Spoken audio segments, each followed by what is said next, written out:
Good afternoon or good evening, depending on where you might be. My name is Kevin Michael Grace, and this is the KMG show.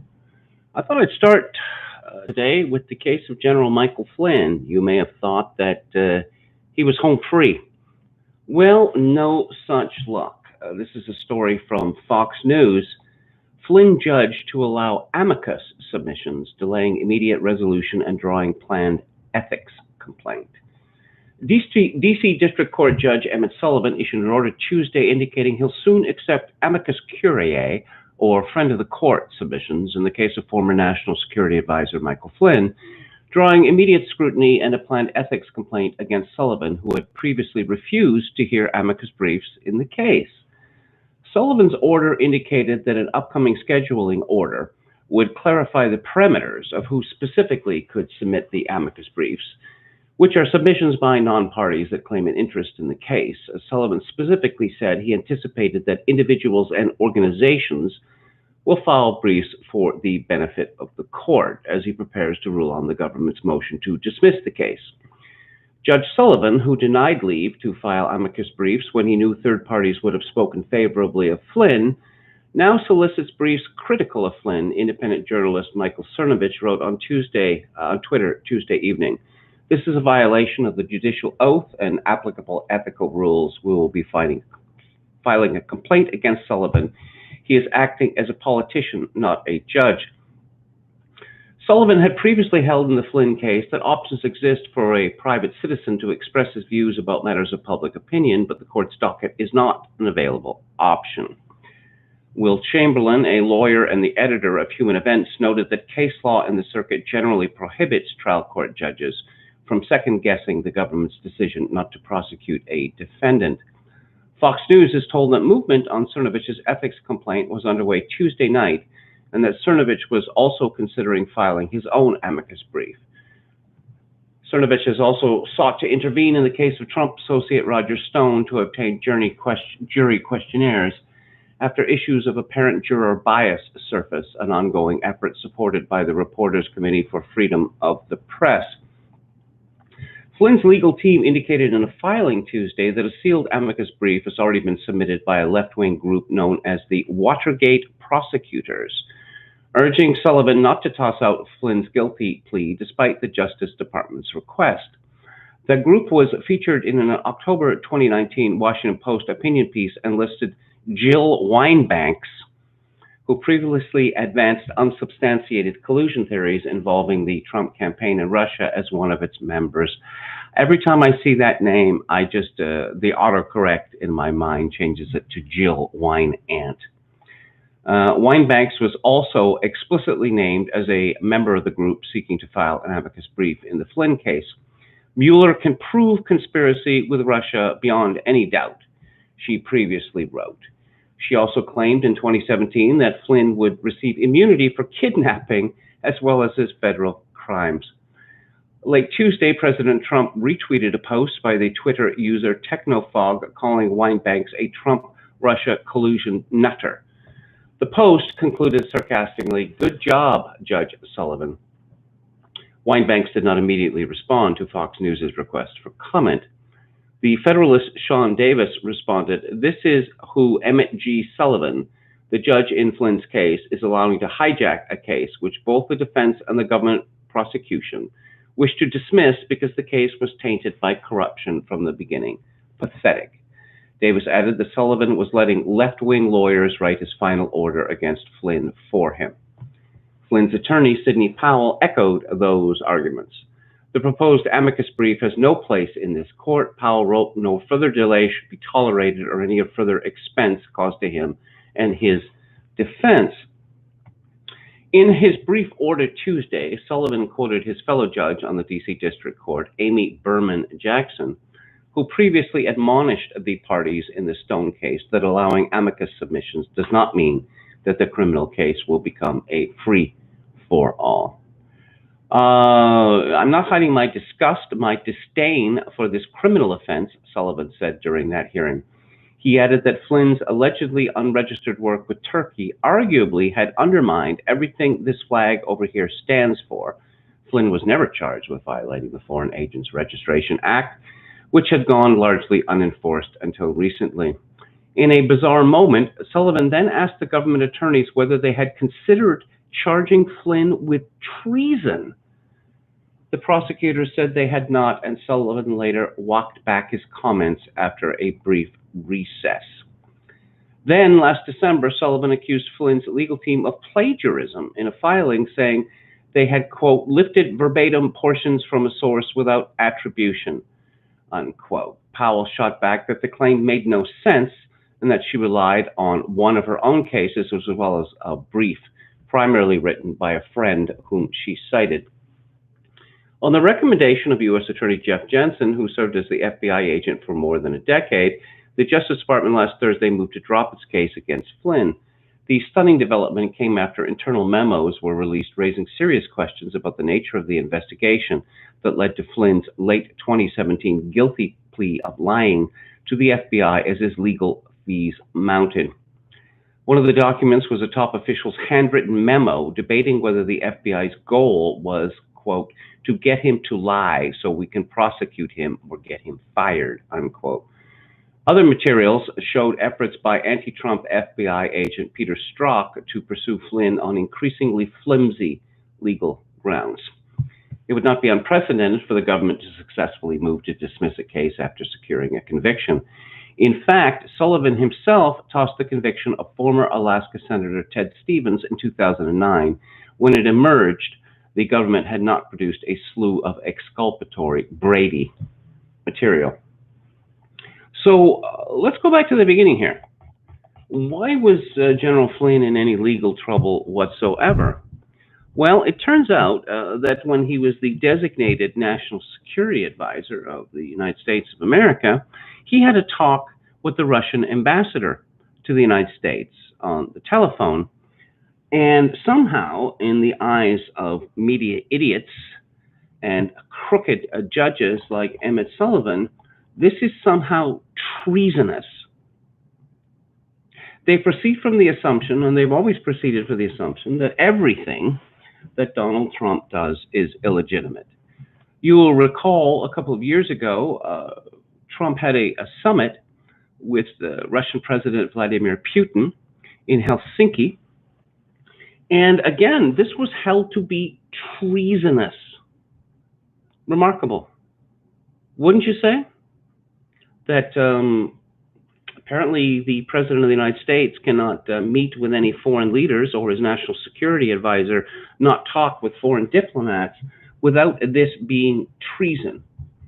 The deeper we get into this Russiagate morass, the more that we learn that it's all entirely in bad faith.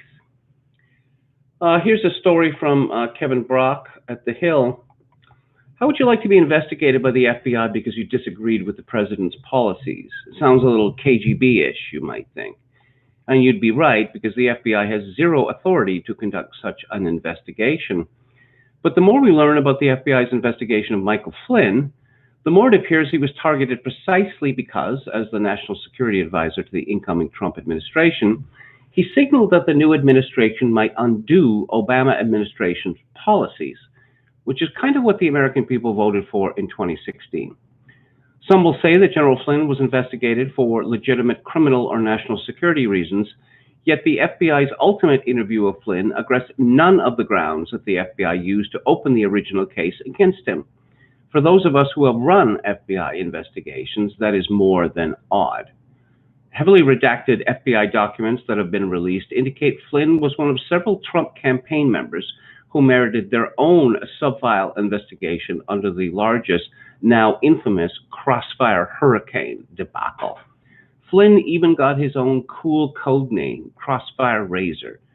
No, the FBI isn't usually that absurd, but absurdity colored that entire period of time. For the record, Flynn clearly exercised poor judgment as a result of being interviewed by the FBI. The larger question is whether the team under then-Director James Comey had a legitimate base to conduct the interview at all. FBI documents show that a Foreign Agent Registration Act case was opened against Flynn.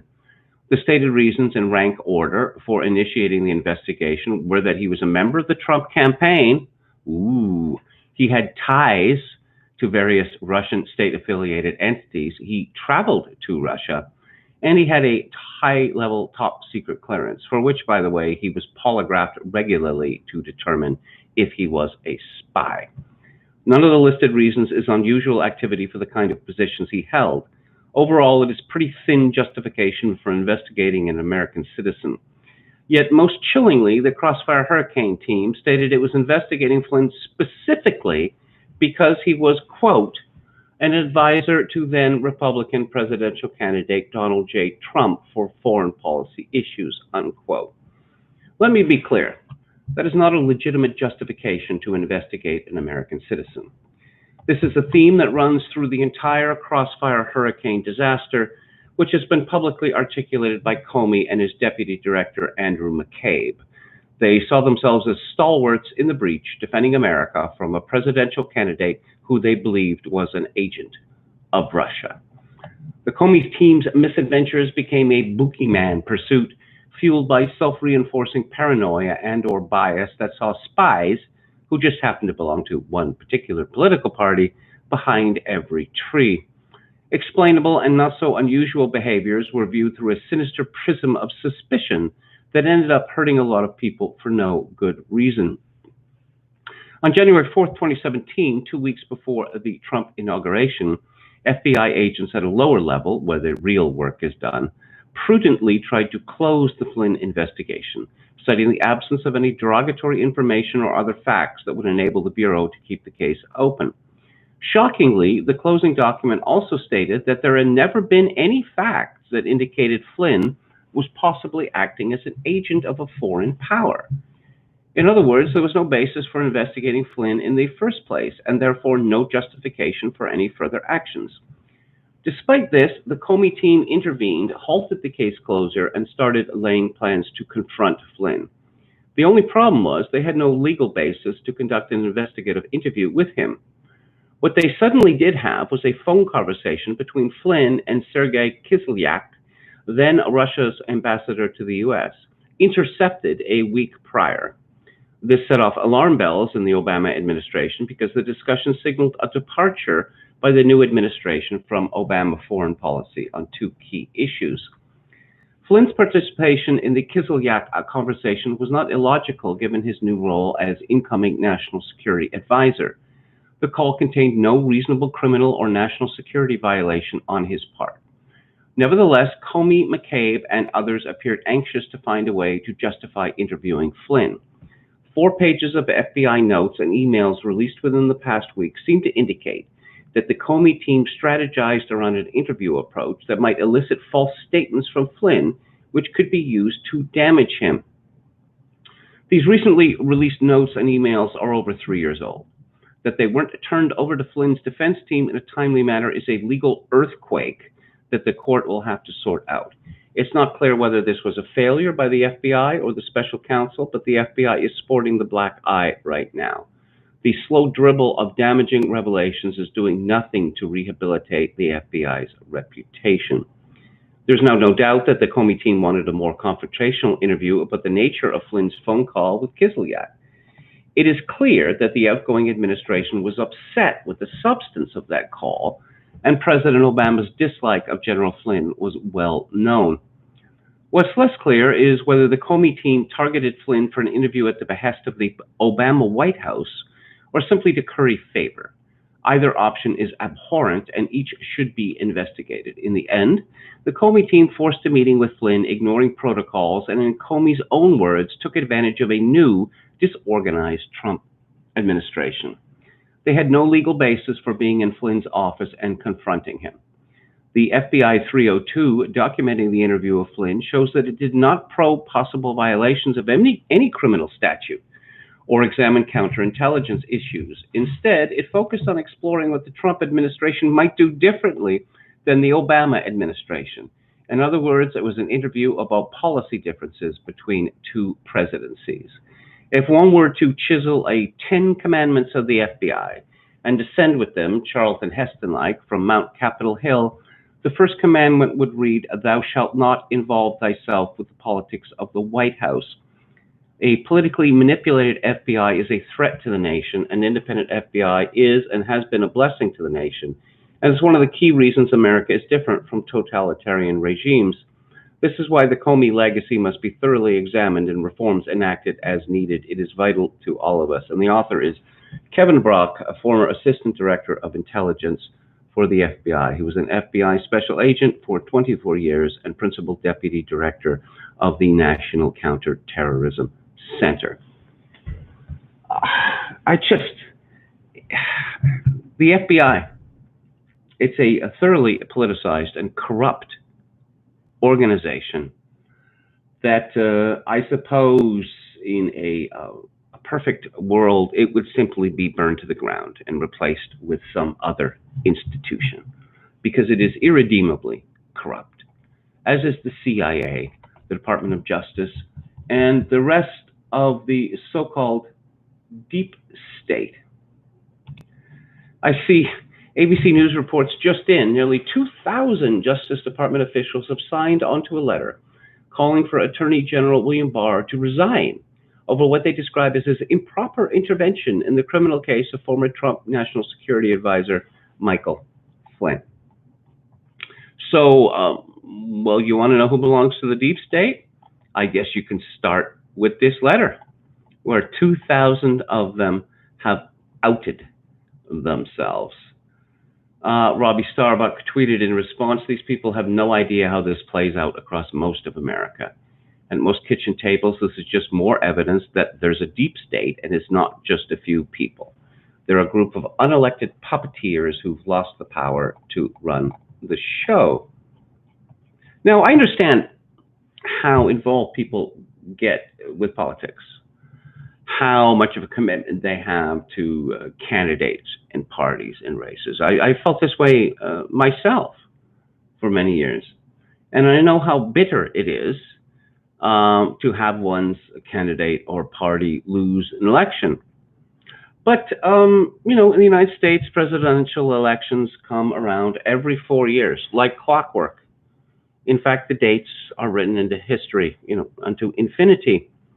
In parliamentary systems, typically you get elections every 4 or 5 years.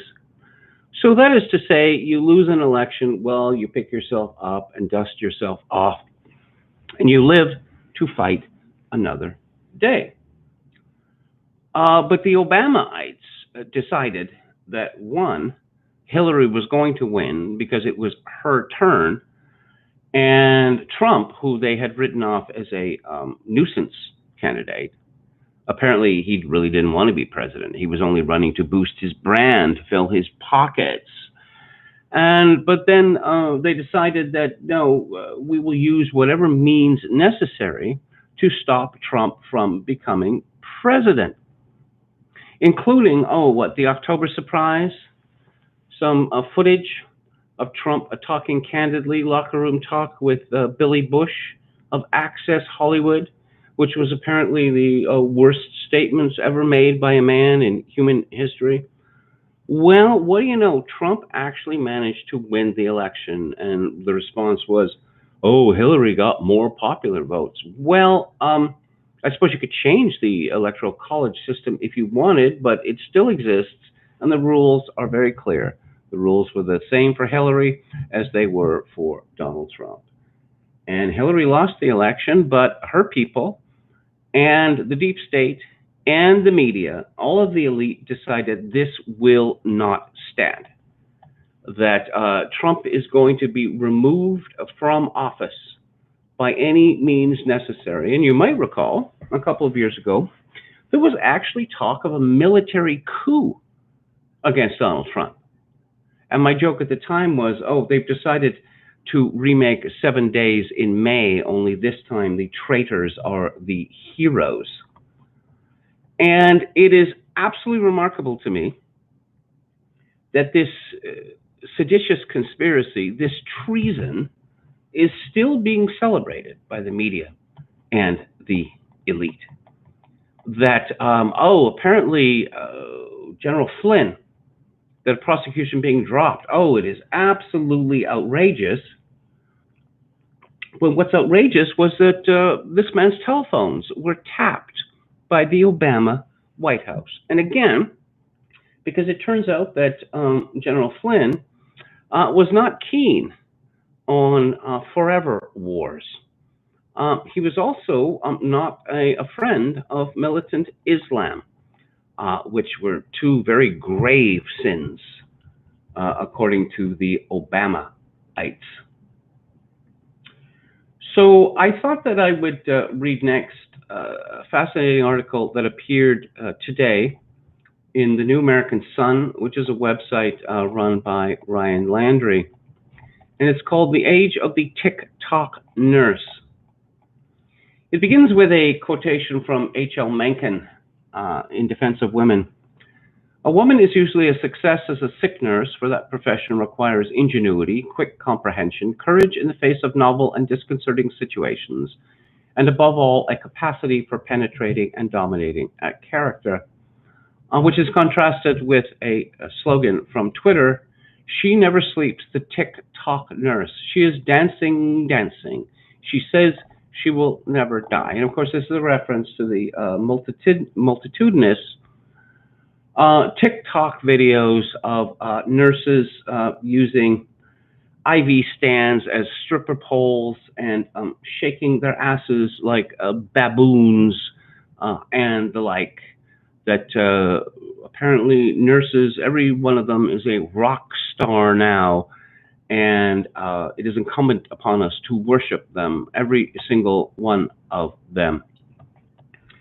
So this essay is by a woman who calls herself Claire Nightingale. It's clearly not her real name. She says, "There is a long beep emitting from my patient's alarm. It is a sound that accompanies the end of a life in the ICU. The patient's heart has ceased to beat, and a long, flat green line appears on the monitor beside his bed. This is usually cue for everyone to run into the room, ready to pound on the patient's chest and pump full of drugs necessary to restart his heart.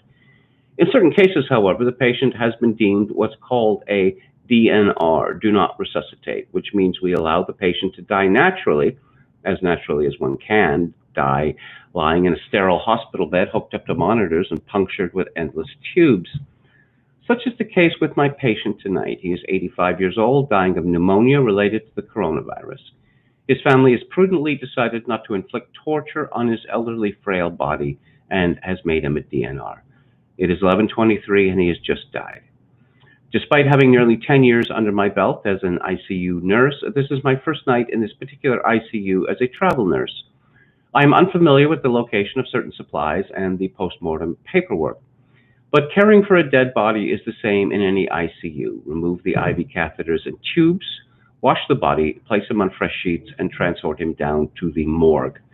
I begin to wash his body. It is still warm. I place some gauze inside his mouth and gently wrap a ribbon around his head and tie it under his chin so as to keep his mouth from gaping open. In the background, I hear music. It is loud pop music blasting from the nursing station. I can see through my patient door window.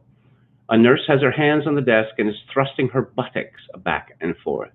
Another is spinning in a chair next to her. Two more are standing over, doubled in laughter. For the apparel oft proclaims the man, Polonius advises Laertes in Hamlet. The manner in which these nurses present themselves, both in clothing and in manners, proclaims apathy, boredom, immaturity, and a general lack of self and duty. One has her scrub pants scrunched around her knees. Another has frumpled, wrinkled scrubs blotched with bleach stains. They all have the same messy bun piled on top of their head. No makeup, no effort to look pleasing or comforting, which is what the sick desire to see when they must be tended to. I open the door. Hey, can I have some help in here? Just doing a post-mortem. The nurses all stop and look up at me. Their heads are tilted down. Their eyes are full of annoyance. One girl slowly walks over and pokes her head in through my door. Yeah, what do you need? Just need some help finishing making him look nice before he's taken downstairs. Like no family can come visit, right? You don't need to bathe him, just put him in the bag. Anyone know where the fucking toe tags are? Fuck, I guess I'll have to go down to SICU and find one. The other nurses have not left the nurses' station. They continue to dance and chatter. Did you see that fucking surgical resident? I'd fuck him 2 ways from Sunday. He has a wedding ring? Even better. Give me a fucking challenge. What I'm hearing and seeing appalls me. These are younger nurses, all in their early 20s. You would not see such behavior with older, seasoned nurses, but then most older, seasoned nurses are gone, having been pushed out by administration to non-bedside roles or having left of their own accord due to frustration at the system or an injury sustained on the job. Nursing is dominated by inexperienced, entitled young women who see the bedside as a mere stepping stone for a real career, either in administration, education, or as a nurse practitioner. To be sure, this is not all nurses, but this is the case in any given scenario. It is never all of anything. There are always exceptions. What I'm noticing are general trends in the character and behavior of nurses which happen to mirror the trends manifested in modern-day women. The downfall of the nursing profession parallels the downfall of women herself. Feminism, for its origins with Wollstonecraft in the 19th century to its current monstrous manifestation, has wreaked havoc on the feminine spirit.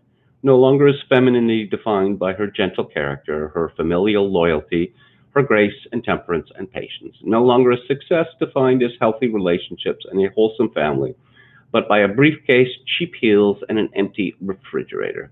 Don't take it merely from my observation. Listen to the words of millennial women themselves, such as this quote from a New Zealand 30-something. We like to live our lives as a certain kind of glamorously stressed young woman who's forever stepping out of Ubers, clutching coffees and text walking into meetings, shaking out our blow dry in a too busy to deal with everyday banality kind of way. If you read between the lines in the quote above, you know that this woman doesn't really believe this. Women have been sold a lie, a poison masked as an antidote, and now they are beginning to show the symptoms. Having been promised liberation from domineering husbands, women now find themselves alone and defiled by too many sex partners to remember. Having been promised liberation from the duties of the home, which feminist Betty Friedan likened to a comfortable concentration camp, women now find themselves in cheaply furnished apartments with plastic plants and a dining table set for one. As with other minorities, women have had gushing praise and endless entitlements heaped upon them simply for being a female, although even the word female is now without clear definition. They have been given numerous financial grants and special privileges, have been told the future is female, and have been given total domination over petty mid-level administrative posts that allows them to exercise their vindictive cattiness in a myriad of new ways. They are praised for mediocrity and are greeted with "Yas, Queen," for acts usually bitchy or cruel in manner. Nursing, having been a female-dominated profession since time immemorial, was bound to suffer the consequences of feminism and liberal nihilism. With feminism equating gentleness and sweetness with weakness, women have lost the softness in their touch. Being a bitch is proclaimed with pride. Girl power is plastered on lunch boxes and given to our daughters. Bedside nursing, which refers to the actual nurses at the bedside providing patient care, is now looked upon as lowly work to be relegated to foreigners and dumb girls, another Betty Friedan jewel. In an article entitled "The Image of Nursing, Not Good Enough for Feminists," published in Nursing Times, author and nurse Sandy Summers recalled, in 2008, a lawyer we know explained that a friend's preschool-age daughter had a serious problem. The poor girl wanted to be a nurse. The girl's mother, who had a PhD and was married to a physician, was aghast. She told her daughter that she should do the feminist thing and be a physician. This disgraceful attitude permeates the world of nursing. I witness it every day. Patients are turned roughly in the bed. Their requests for a glass of water are met with audible huffs and eye rolls. Their rooms are left cluttered with trash and food trays and left to rot on the bedside table. I didn't get a bachelor's degree to wipe ass, I once had a new nurse curtly explain to me. She had obtained a nursing degree at George Washington University to the tune of $160,000. She, like many other nurses, saw herself among the educated elite, with tasks like wiping drool and feces off a helpless patient falling beneath her. This leads to my next point. Modern-day education has also played a role in the destruction of both women and nurses. Anyone with an ounce of sense or the inclination to pay attention knows that the modern collegiate system is a racket. Young people are sold the lie that success is within reach only if one possesses a college degree. Endless new majors have popped up, from the ever-memed feminist dance theory to the vague communication studies. Federal-backed student loans and the explosion in the number of university bureaucrats has resulted in skyrocketing costs. Many women enter college and leave 4 years later saddled with a lifetime of debt, an inflated self-importance now that they are among the educated, and a penchant for abusing alcohol and drugs. Their liberal arts degree, which they believed would open doors and dreams, now buys them an office job with a mediocre salary and 2 weeks vacation at a cheap resort in Florida. Modern nursing has not escaped the bastardization of the education system. In the past, nurses were trained in a vocational setting, with the majority of their training taking place in the hospital. They shadowed nurses in the hospital, observed and learned from them. Nowadays, nursing education has been relegated to the classroom, being taught through an academic lens and focusing on topics such as qualitative versus quantitative research and impact of genetics on antimicrobial therapy. Basic skills are no longer prioritized. You may think I'm exaggerating, but most graduate nurses have never started an IV on a real patient. They are not taught how to properly bathe patients, how to have patience when feeding them, how to create a calming and soothing environment. Most importantly, they are not taught bedside manner and thus are completely unprepared for how to interact with the sick and their sometimes difficult families. The TikTok nurse is a predictable outcome of modern liberalism, a serious profession cheapened, women displaying themselves as whores. It is particularly damaging during the coronavirus when trust is most needed in healthcare professionals. Not only have videos of nurses dancing on IV poles been circulated, but so have far crueler videos, including nurses making fun of suicidal patients and nurses making fun of a patient's bowel incontinence. Humor is a valuable coping mechanism for stress, but it should never be expressed publicly and never in the context of humiliation. Nursing is an honorable profession, one in which a person humbly accepts the duty of putting another human's life in her hands. It is not a soul-sucking corporate office job which leaves you feeling bored and unfilled, or a service industry job that provides minimal economic stability. It's a job wherein you are allowed the opportunity to make a person feel better, to make them well again. You connect with patients and families during the worst times in their lives. You are there to see a man's last breath on this earth. You are there to help him take his first steps after surgery. You are there to help persuade him to eat when he's feeling too depressed to take another bite. You are there to comfort him when he is all alone, because no visitors have come to sit with him. To close with the words of Florence Nightingale himself, the nurse must have a respect for her own calling. She must be a sound and close and quick observer, and she must be a woman of delicate and decent feeling.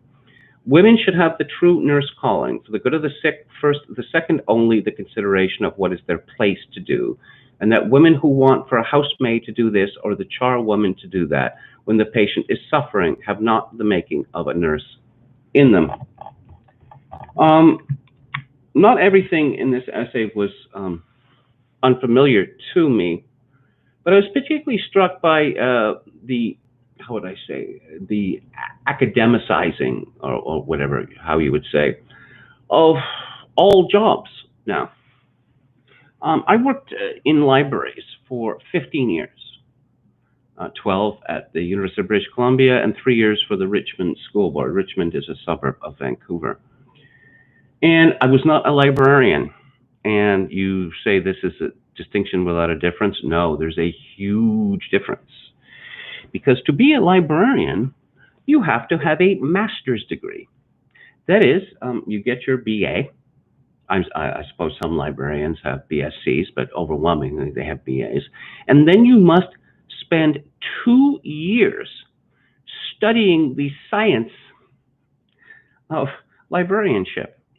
Now, I was engaged in some back and forth on Twitter about Philip Larkin over the weekend, and Philip Larkin was the beloved English poet, but he was also a professional librarian in Belfast and then in Hull, where he became a chief librarian of the University of Hull.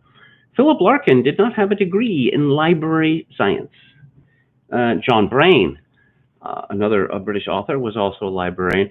Here's how it used to be. It used to be that you would get a job in a library and then you would take a test. And if you passed the test, then you were a librarian. As far as cataloging books goes, well, there are reference books that have all these subject headings. And in fact, pretty much all of the books in the world are cataloged variously by the Library of Congress, the British National Library, the National Library of Canada, or the National Library of Australia. There's very little recourse to original cataloging anymore because someone's done it before. But in any event, I could teach any reasonably intelligent person how to catalog a book in a day. But I recall that there was a legendary library school professor at UBC. And, well, one of the perks of his job was basically for the students to provide him a different catamite every year. But that's another story. And he used to, once a year, he would take his class to the building where we did the cataloging. And he would make some grand gesture. And he would say, "Nothing that you will learn in my class will help you to catalog a book." And I thought, it's remarkable, the pride and arrogance of these people. Because, you know, if this idea got out into the world, people would be asking, why am I going into debt to take a class on cataloging, which does not teach me how to catalog a book? One presumes that his class was devoted to what, the principles of cataloging or some such nonsense. It doesn't really matter anymore because of keyword searching.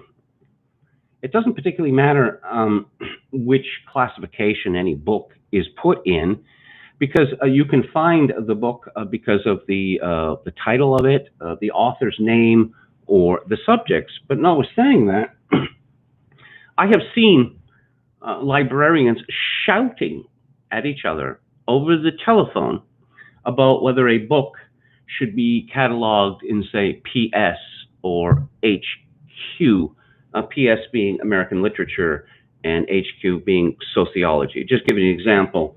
If you look at a book of, say, Tom Wolfe essays, you could catalog them either as American literature or you could catalog them under sociology. It doesn't really matter. But as I say, I have seen librarians shouting at each other over this. And in fact, in this particular case, after the librarian had lost the argument, he surreptitiously pulled the book from the library collection and then had it reclassified to what he wanted. Such are the joys of librarianship. But again, a master's degree in library science. It sounds pretty fancy, doesn't it? But again, there is not much there that could be taught, that couldn't be taught to a reasonably intelligent adult in a few days. But the librarians have managed to carve a little piece of the credentialed world for themselves. Let's take a look at the chat, see what's going on there. Edward Richardson says, "Don't let the tweaking meth whore nurses try to find a vein. Heard about that down here. Dated one.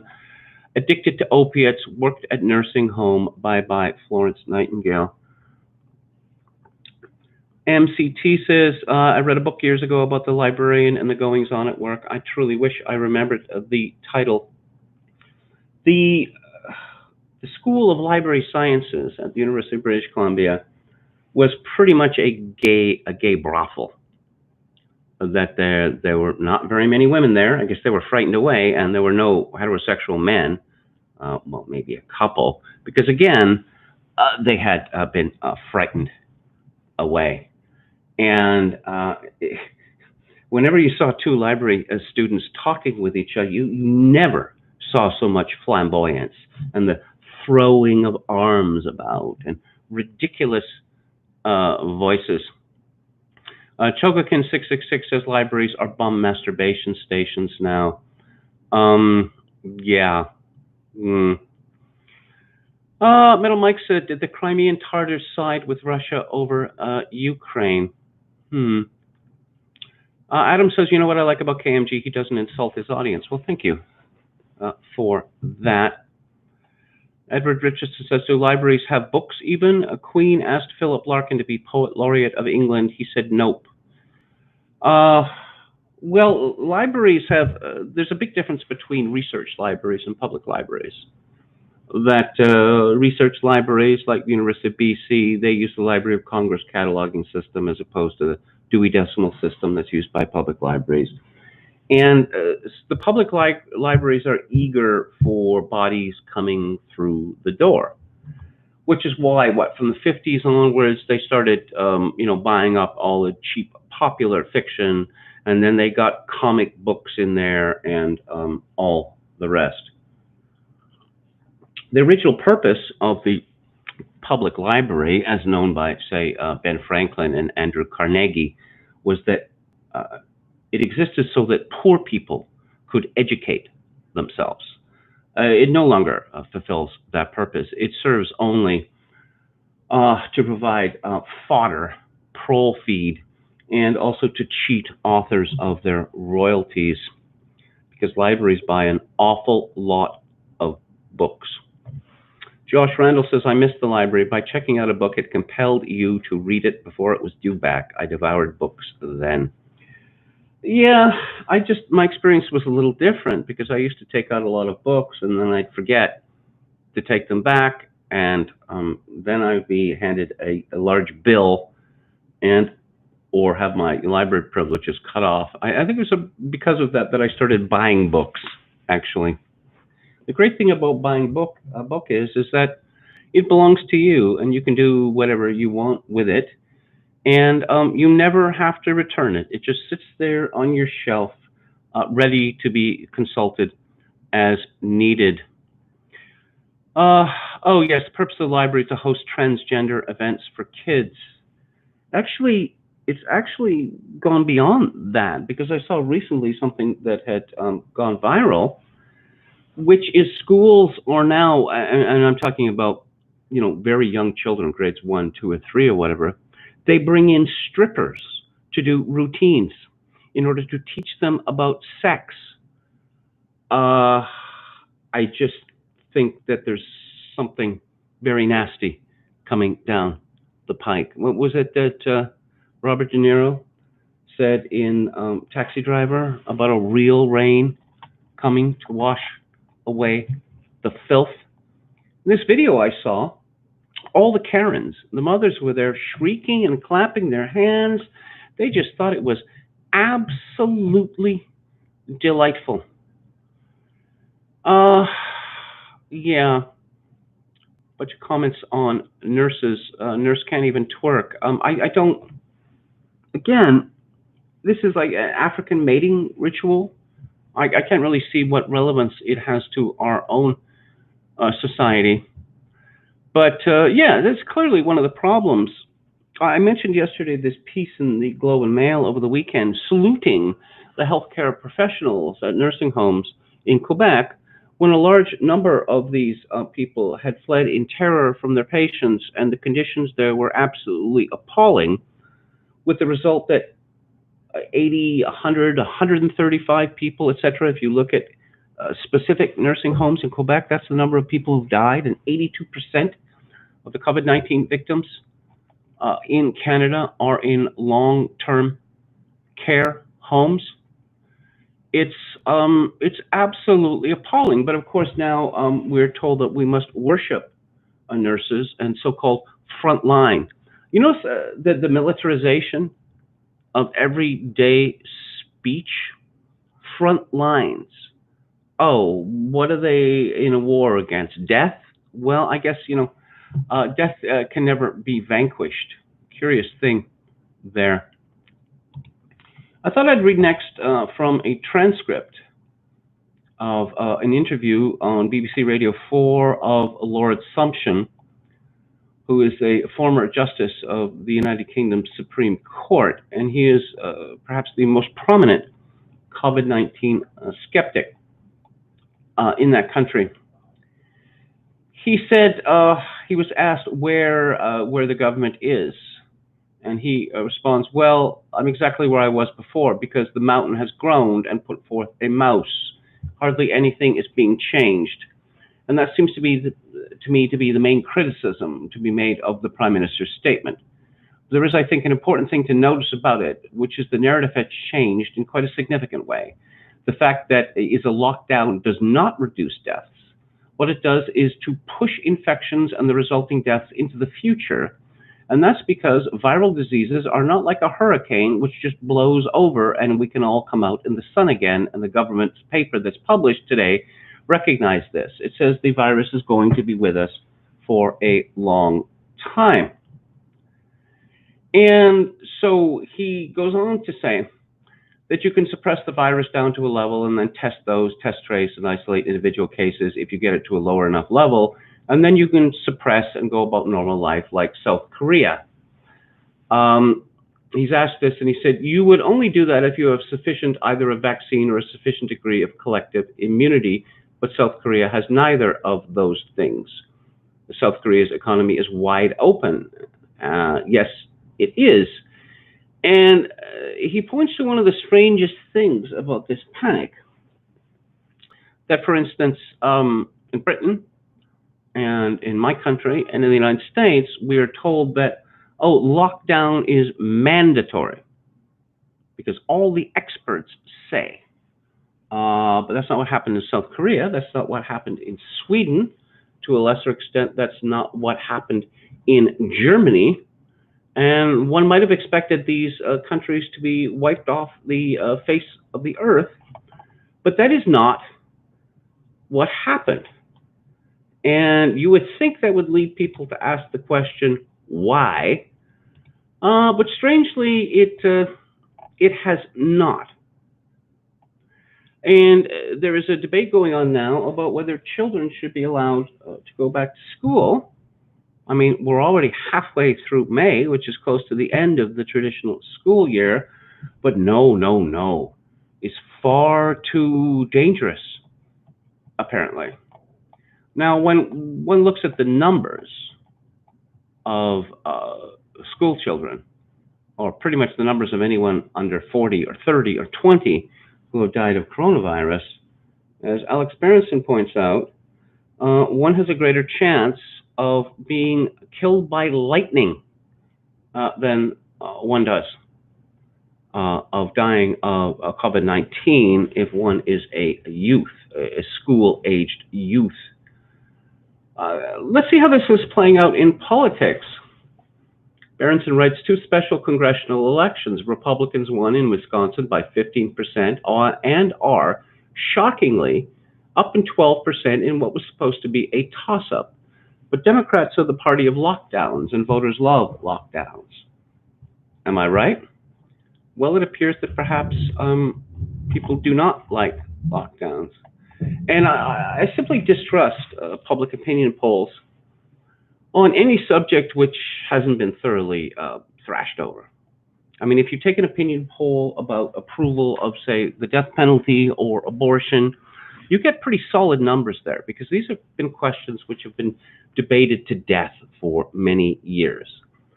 But if you ask people a relatively new question, you will find that people go with what is considered to be elite thought. And opinion polls don't measure intensity of feeling.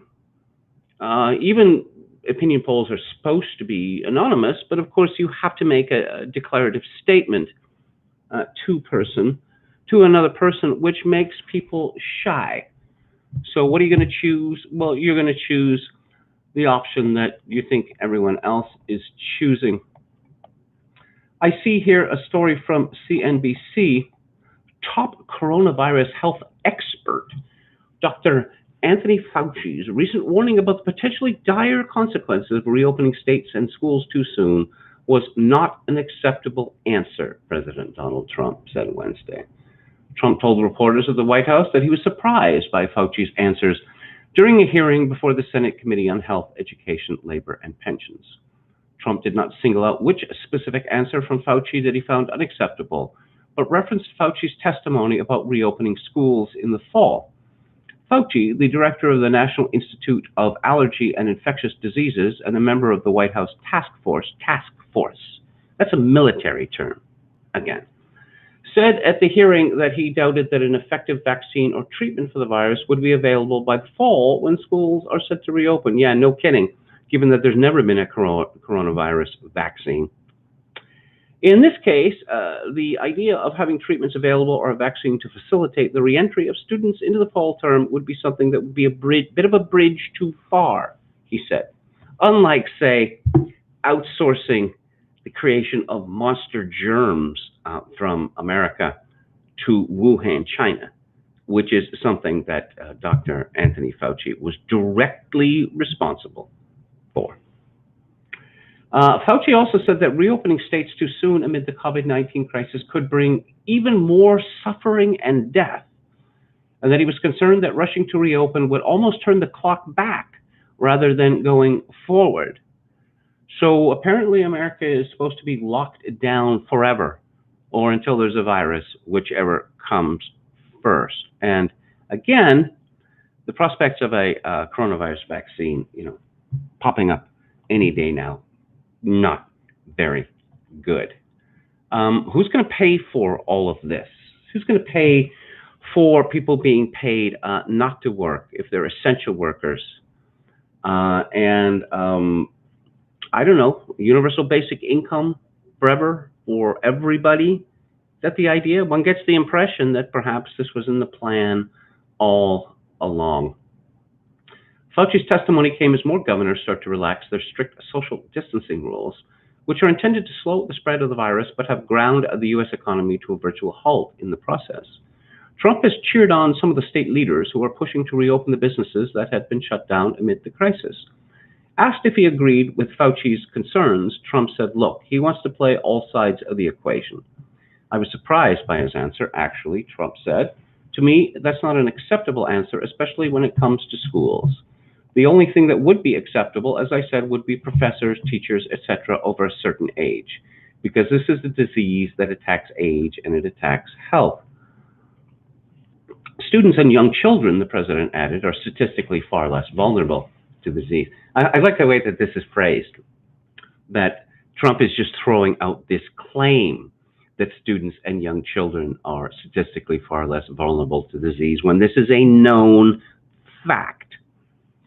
That sentiment also clashed with Fauci, who said during a testy exchange with Kentucky Republican Senator Rand Paul that, quote, I think we better be careful that we're not cavalier in thinking that children are completely immune to the deleterious effects, unquote, of COVID-19. We've seen the data, and this disease is not attacking children, or maybe they get it and they don't suffer any symptoms at all. This would distinguish it, say, from the Spanish flu of 100 years ago, which killed millions of children.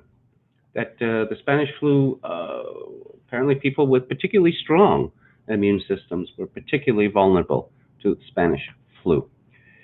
The official position of the White House is that it should be left to individual governors whether to follow the guidelines set out by the Centers for Disease Control, which describe criteria that states should reach before they begin a phased reopening. Yes, and I was reminded by Alex Berenson the other day that Dr. Anthony Fauci was once an AIDS guru, in which he posited the possibility that AIDS was not necessarily just a sexually transmitted disease, that men could, in close contact, not sexual, could get it from women and vice versa, which of course is absolute nonsense. Dr. Anthony Fauci said that every American was at risk from AIDS. Now, I don't know whether he was ignorant or was simply being dishonest, but it's been known almost from the beginning of the HIV/AIDS epidemic that three groups of people got AIDS. One, male homosexuals. Two, IV drug users. And three, those unfortunates who received a tainted blood, which had been given by male homosexuals and IV drug users. It's my understanding that in interviews, intensive interviews that the city of New York does, this was reported by Celia Farber in Harper some years ago, that there was not a single confirmed case of a woman in New York City who had got AIDS from heterosexual intercourse. Not one. Not one case. And yet, in the 1980s, and listeners who are old enough to be aware at the time will back me up on this, all of us were scared to death that AIDS was coming for us. And I thought, I'm not a homosexual, and I don't use IV drugs, so why would this be a problem? No, it's a problem. It's your problem, buddy, because you're sleeping with everyone who everyone else has ever slept with. And oh my God, if that's true, that everyone's going to get it. 100% of the population is going to get it. Nope. Nope. Remained in its ghettos. And Anthony Fauci was responsible for perpetrating one of the myths of the century. And somehow he ended up on his feet after that. So let's see, from CNBC, Bill Miller on airlines. If you don't own them, you're making a bet against the vaccine. People talk about this vaccine as if it's, yeah, we just have to put in a few thousand more man hours and then we'll have the vaccine. And no, it's not like that. The common cold, there's no vaccine for the common cold. Could you imagine how many hundreds of billions of dollars or more a vaccine against the common cold would be worth to a pharmaceutical company? You don't think that they've made efforts in that regard to come up with a vaccine for the common cold? And yet we don't have one, which demonstrates that it's simply not true that medicine decides to solve a problem and then it is solved. President Nixon declared, yes, he was bullied into this by the advice columnist Ann Landers, who happened to be the sister of another advice columnist called Dear Abby. And he was bullied, I believe it was in 1971, into declaring war on cancer. Well, trillions of dollars have been spent in the war on cancer. Is there any kind of cure for cancer? No, there is not. In fact, scientists still to this day do not know how and why cancer occurs in people. Some things are mysteries which may never be solved. See, Google has been scrambling to find enough laptops for new employees as staff works from home. Is that serious? Really? You just go to Best Buy, right? Get a laptop? How many hundreds of billions of dollars or more does Google have? Does Alphabet Inc. have? And somehow they have a laptop shortage? Dow falls for a third straight day, losing 500 points after Powell's warning. There has been a multi-trillion-dollar effort to buoy the equity markets, but I mean, the bubble has been ready to burst for years and years and years. And I don't know, seems to me they might fail. But the current thinking seems to be that, no, we will just borrow enough money, money printer go brrr, and that will solve the problem. I don't know. I'm not convinced that it will solve the problem. So here's a piece from Unheard by John Gray, whose book, 7 Types of Atheism, I reviewed on my book club a few months ago. The essay is called How Apocalyptic Is Now? He writes, if the term apocalypse fits any event in recent world history, it is the Russian Civil War. Actually, this is a quotation from Evan Maudslay's The Russian Civil War. This is not to suggest that the events of 1917 to 20 were the end of the world. The revolutionaries saw what was happening at the beginning of a new human order, and if they did not, in fact, establish a new Jerusalem, we can see 70 years later that they certainly created in Russia something remarkable and enduring. But their hold on power was bought at the price of great suffering and an unknown but terrible numbers of deaths, perhaps 7 to 10 million in all. War and strife, famine and pestilence, the four horsemen of the apocalypse, devastated the largest country in Europe. And John Gray writes, appearing at the start of the 1987 edition of the military historian Evan Maudslay's The Russian Civil War, this judgment resonates more deeply today. The system the Bolsheviks created has collapsed and vanished. Rebooted a version of the Cheka, or All-Russian Extraordinary Commission, the secret police founded by Lenin, that established the new society by the use of terror, and through its successors, the OGPU, NKVD, and KGB, shaped Soviet life until its end, continues to be the core of the Russian state.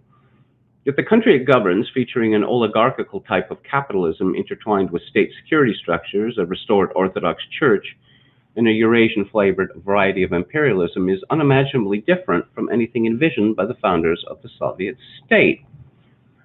An attempt to exterminate completely a section of humankind, the Holocaust was surely the most authentically apocalyptic episode in human history. Yet Russia's civil war did display several of the features that go with apocalyptic event. Understanding this neglected period may enable us to understand how far our own time is and is not an apocalyptic moment of this kind. In waves of terror beginning in August 1918, when Lenin was injured in an attempted assassination, the new Soviet regime killed its own citizens on a previously unknown scale.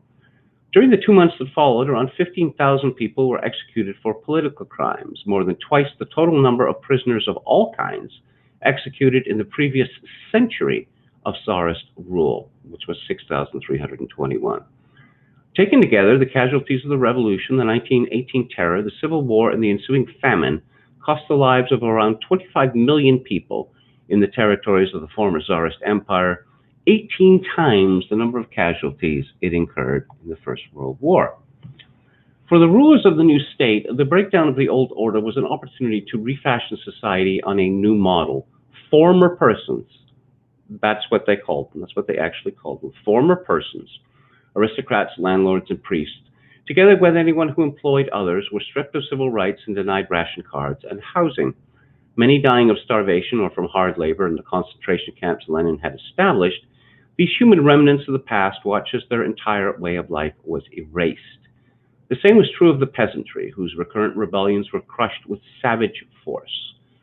In the large-scale uprising of the Tambov region in 1920 to 21, Soviet forces used poisonous gas to clear forests into which the peasants had fled. The famine that ensued killed about 5 million people in 1921 to 1922. The cause was not just drought and a bad harvest. As a result of the collapse of railways, health and waste disposal services, epidemic diseases such as typhus and cholera were rampant. Cities were depopulated and their wooden buildings demolished and used for firewood. Grain requisitioning and the export of agricultural produce created mass starvation of a particularly horrific kind. Russian may be the only language that contains 2 words for cannibalism.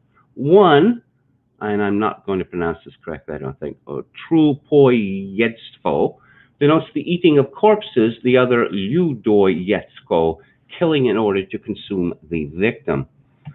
According to some reports of the time, public markets for human flesh appeared in famine-struck areas in which body parts from cadavers in the latter category commanded higher prices on account of their freshness.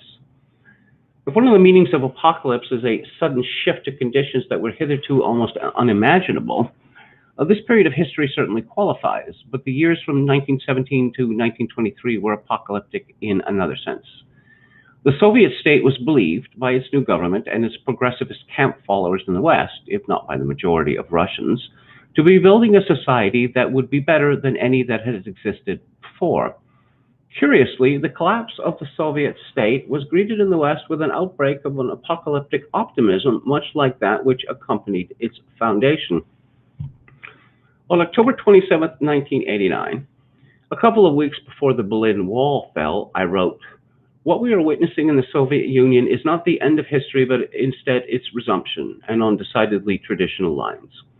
All the evidence suggests that we are now moving back into an epoch that is classically historical.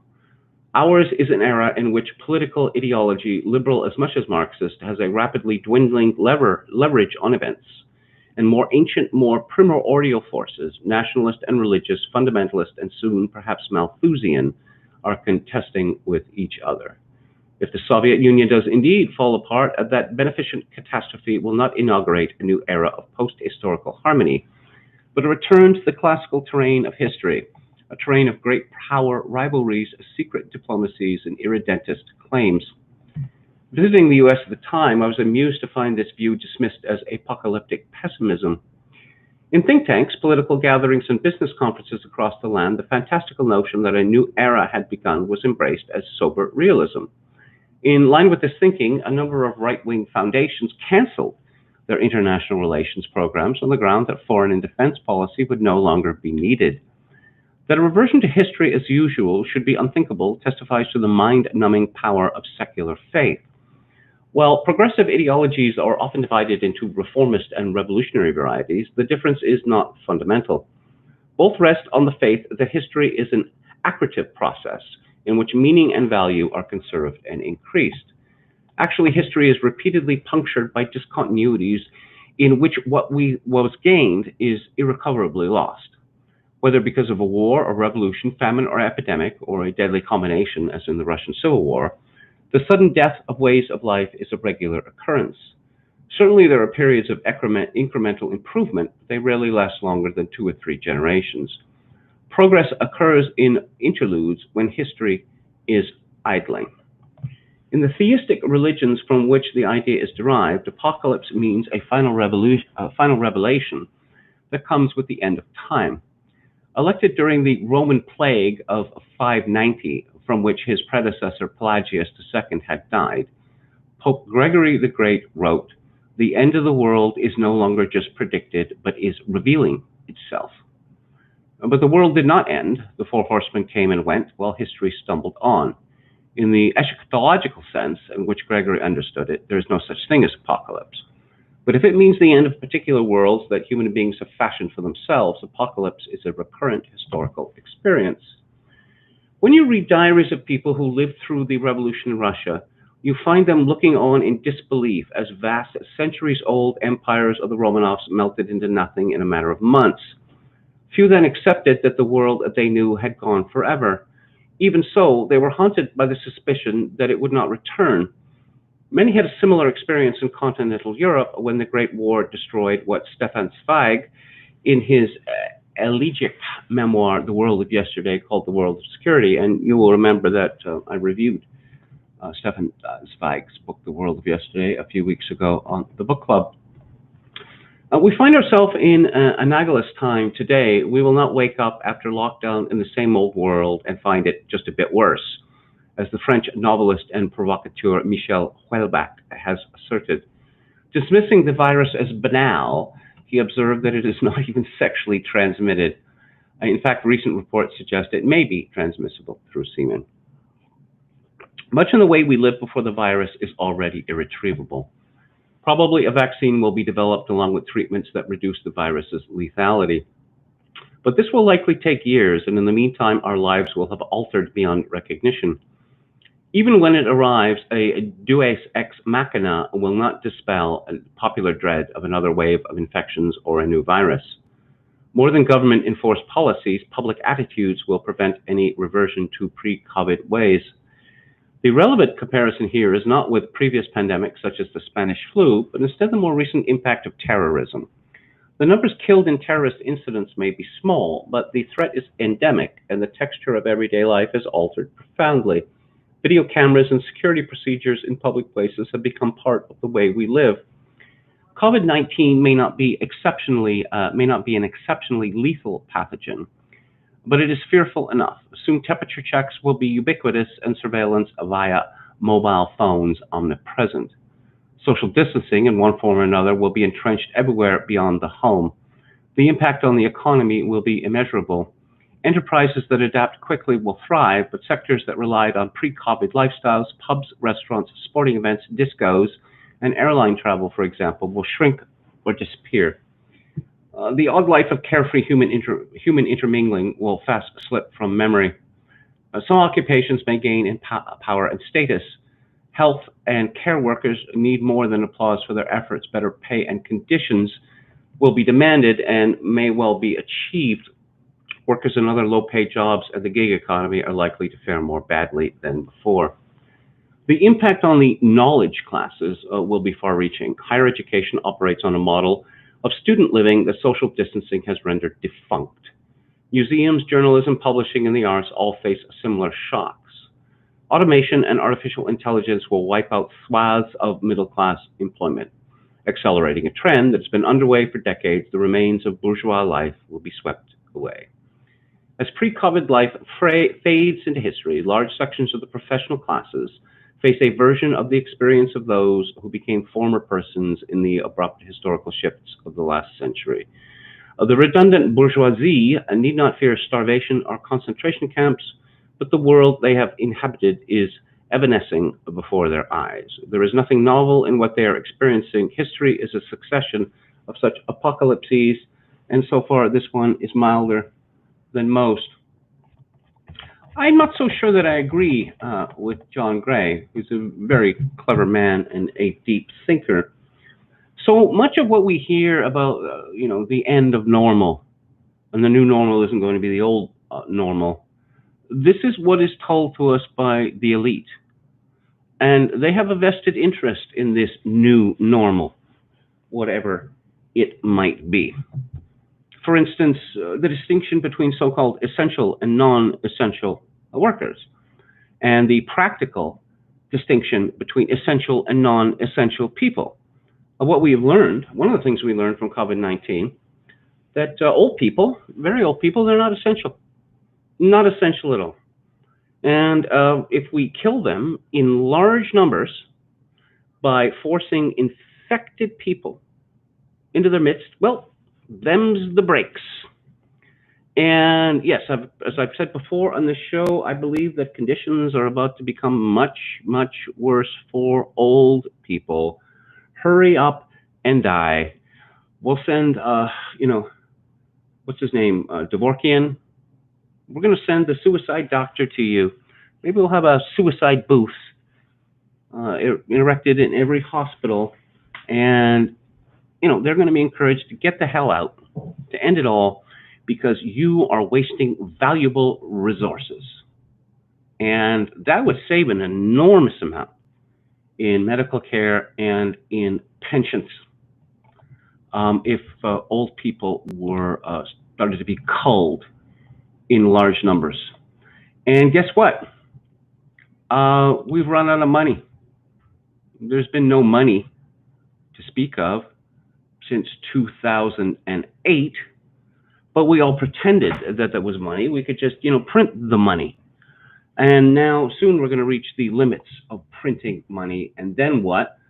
Well, savings will have to be made somewhere. So it is the weakest among us who will suffer the most. Let's go back to the chat here. Those TikTok videos are shady as hell. Yeah. Metal Mike says, Kevin, remember the Riot Girl scene of the 90s? Some of the punk rock was okay. I do remember the Riot Girl scene of the 90s, and what I remember is that, well, for the male fans, they weren't particularly interested in the music. They were interested in how cute the girls were. Chogokin666 says, when did scrubs become de rigueur outside of the operating room? I remember ranked uniform nurses as a kid. I grew up near one of the top nursing and med schools in the nation. Well, when did this happen? Was it the 1980s, say? Because I remember, actually nurses, certainly in my country, are very well paid indeed. And it's much like the teaching profession, that they have traded respectability for money because, well, we all worship nurses now, do we? And we're supposed to laugh hilariously at their TikTok videos. But as I understand it, the argument was made that the old nurses' uniforms were ungainly and difficult to work in, what with the starch and all that. And, they were white, so you had to keep them clean. You had to be very careful about getting them dirty. And, oh, I don't know, they were some sort of sop to male sexuality, not practical. So they were replaced with what, in essence, are pajamas.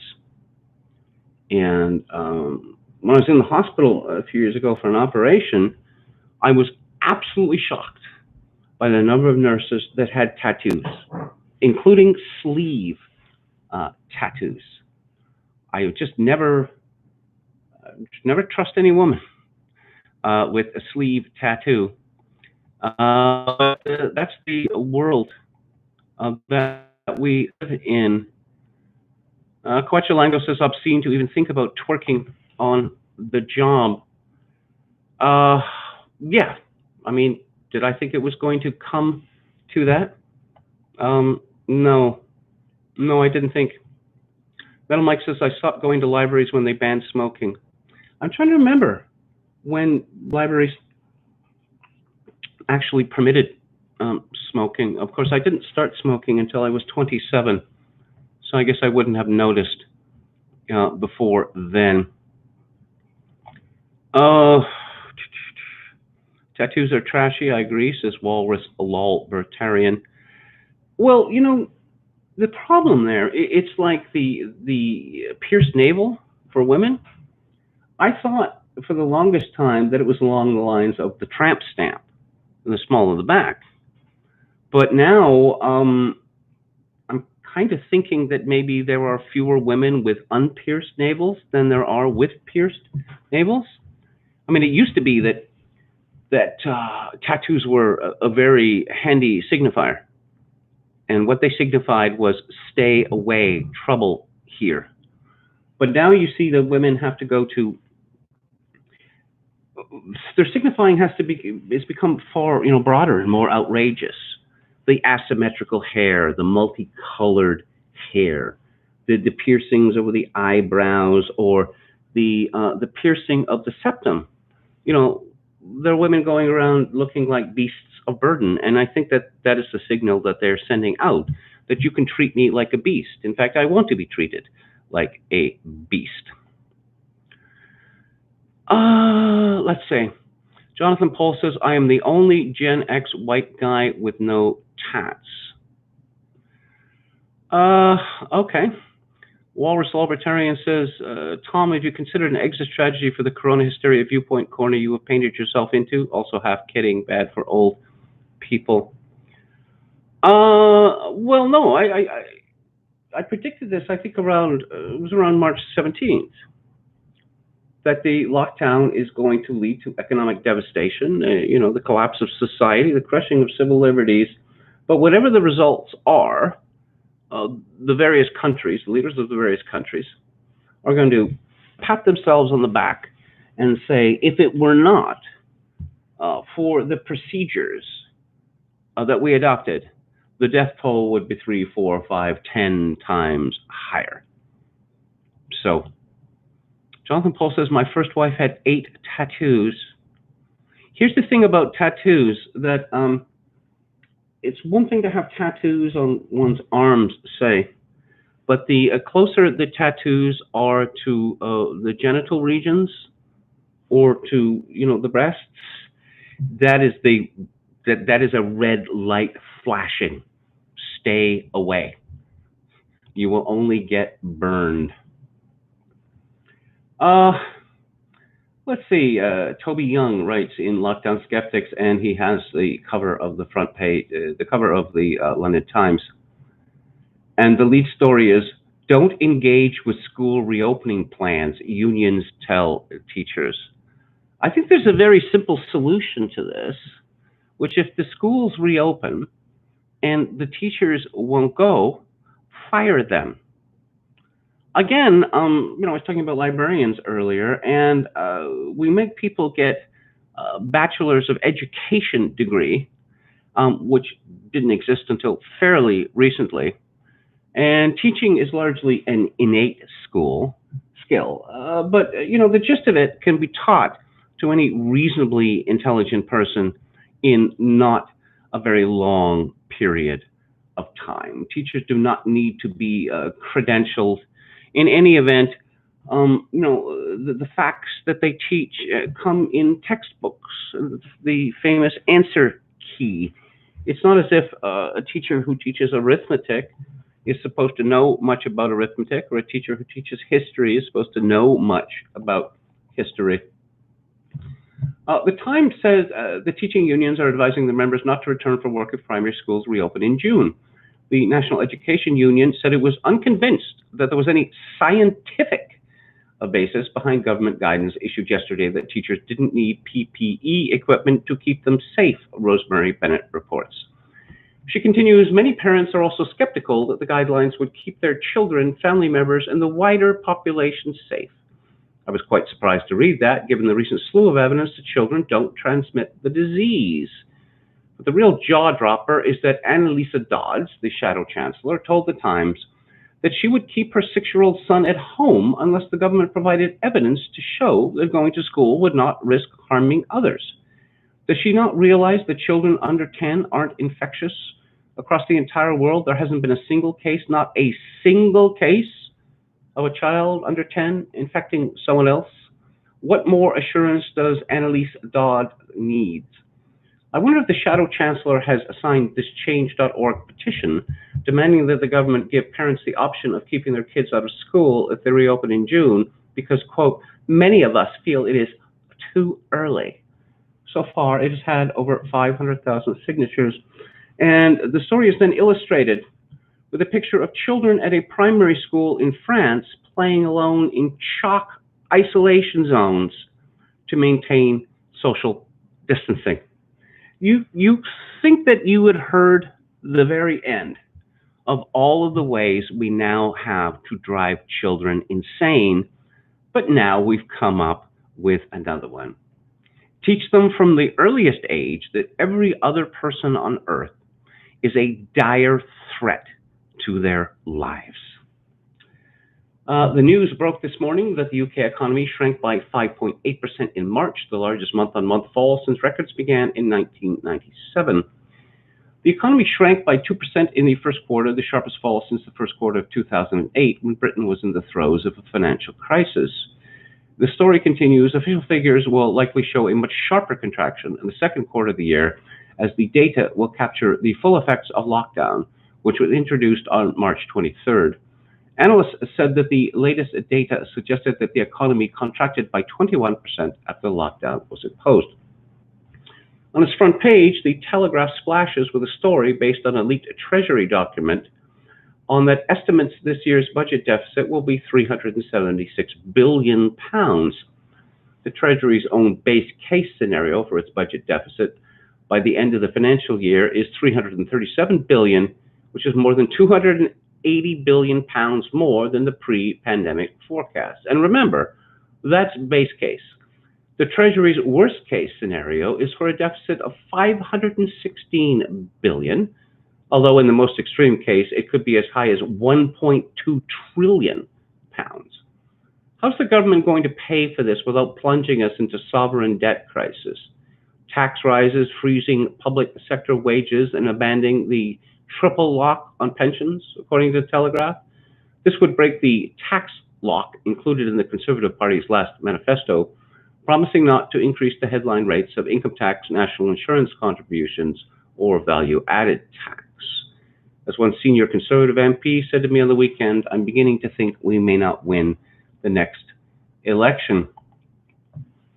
By way of confirmation, the latest YouGov poll has Keir Starmer's approval ratings, he's the new leader of the Labour Party, climbing above Boris's, and Starmer made a decent fist of Prime Minister's questions today, skewering Boris on care home deaths. Ladbrokes is currently offering 11 to 8 on Labour winning the most seats at the next election. In other polling news, YouGov reveals that a majority of Britons have found being imprisoned in their homes during lockdown a positive experience. 56% of respondents think it's positive compared to just 11% who think it's negative. Could it be connected with the fact that tequila sales are up 175%? To help readers understand this curious phenomenon, I thought I'd post a picture of a typical Briton enjoying lockdown, and it's a still from the movie Wall-E with an enormous male humanoid clutching a, I don't know, 26-ounce drink. Yes, people enjoying being locked home. Well, I really doubt that. For the reason that, apart from a few misanthropes or autists, most people enjoy human contact. Often there will be conditions attached to their enjoyment, but they enjoy human contact nonetheless. And for those people who are, say, locked up with their, husbands or wives, I have to think that thoughts of murder are passing back and forth regularly, because it is simply not natural for, say, man and woman to spend every hour of the day together.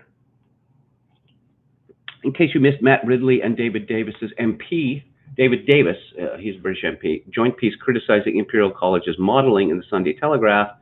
Matt has reposted it on his blogs.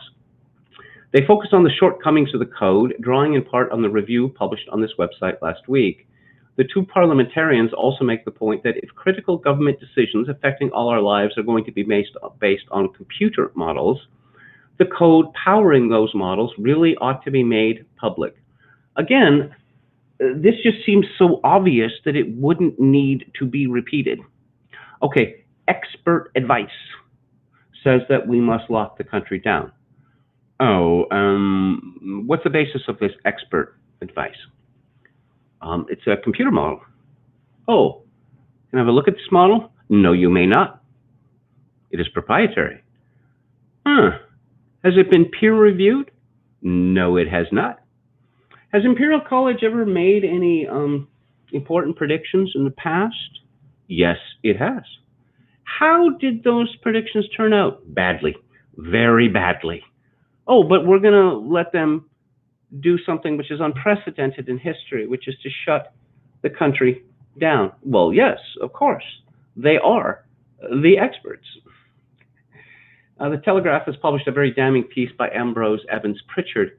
His assessment of the government's response to the crisis is withering, and much of it is based on an email he received from a COVID cardiologist at a top London hospital.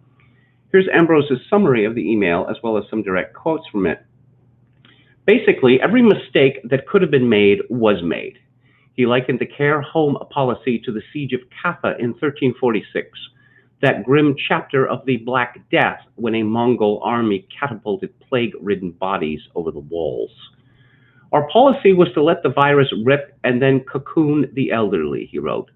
You don't know whether to laugh or cry when you contrast that with what we actually did. We discharged known, suspected, and unknown cases into care homes which were unprepared, with no formal warning that the patients were infected, no testing available, and no PPE to prevent transmission. We actively seeded this into the very population that was most vulnerable. We let these people die without palliation. The official policy was not to visit care homes, and they didn't and still don't. So after infecting them with a disease that causes an unpleasant ending, we denied our elders access to a doctor, denied GP visits, and denied admission to hospital.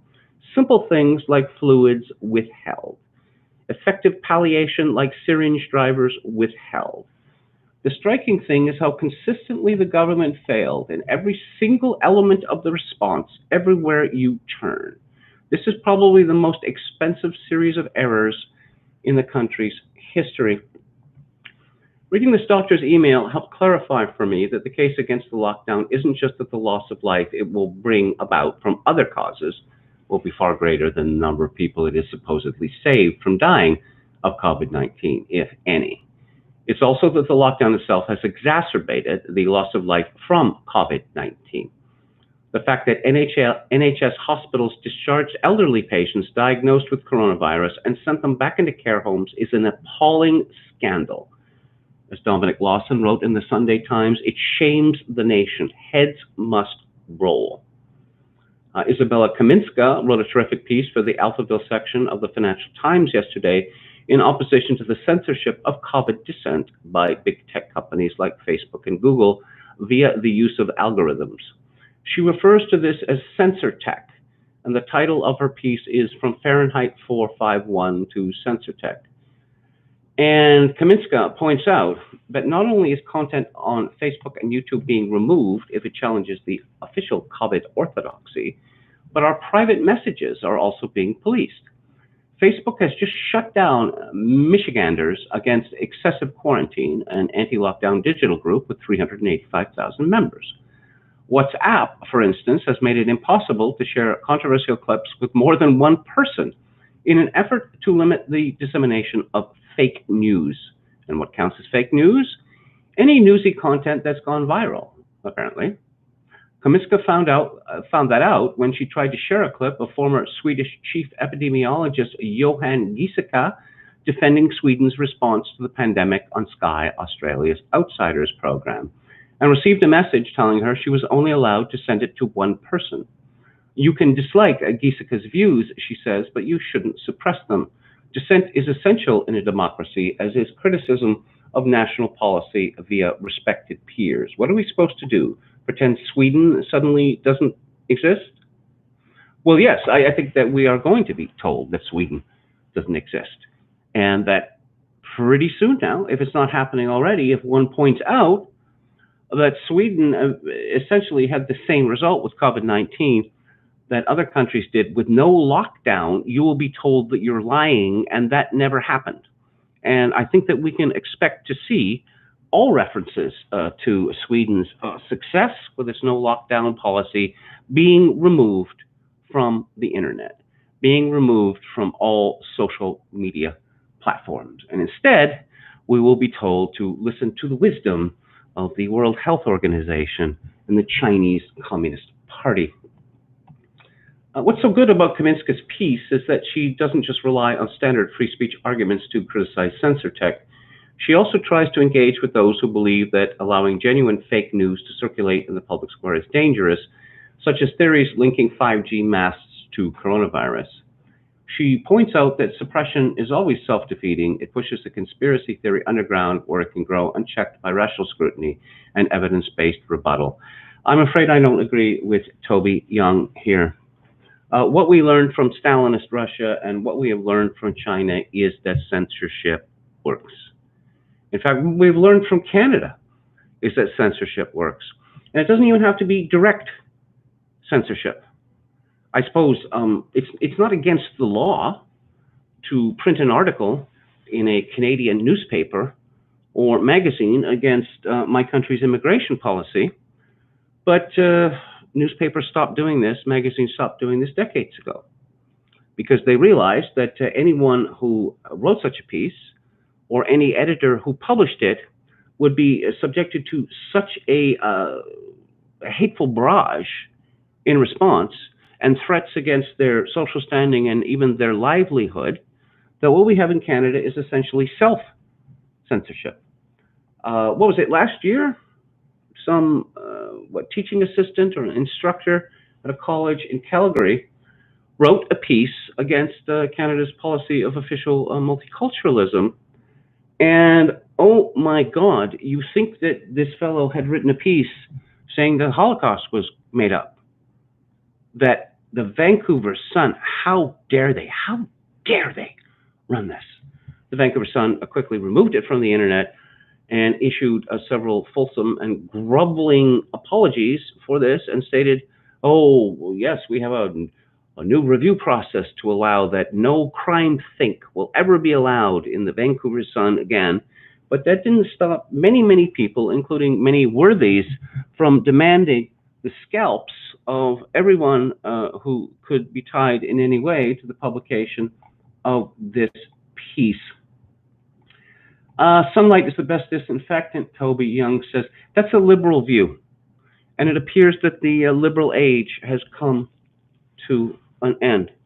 I've been using this phrase, post-liberalism for some time, and we see it with COVID-19.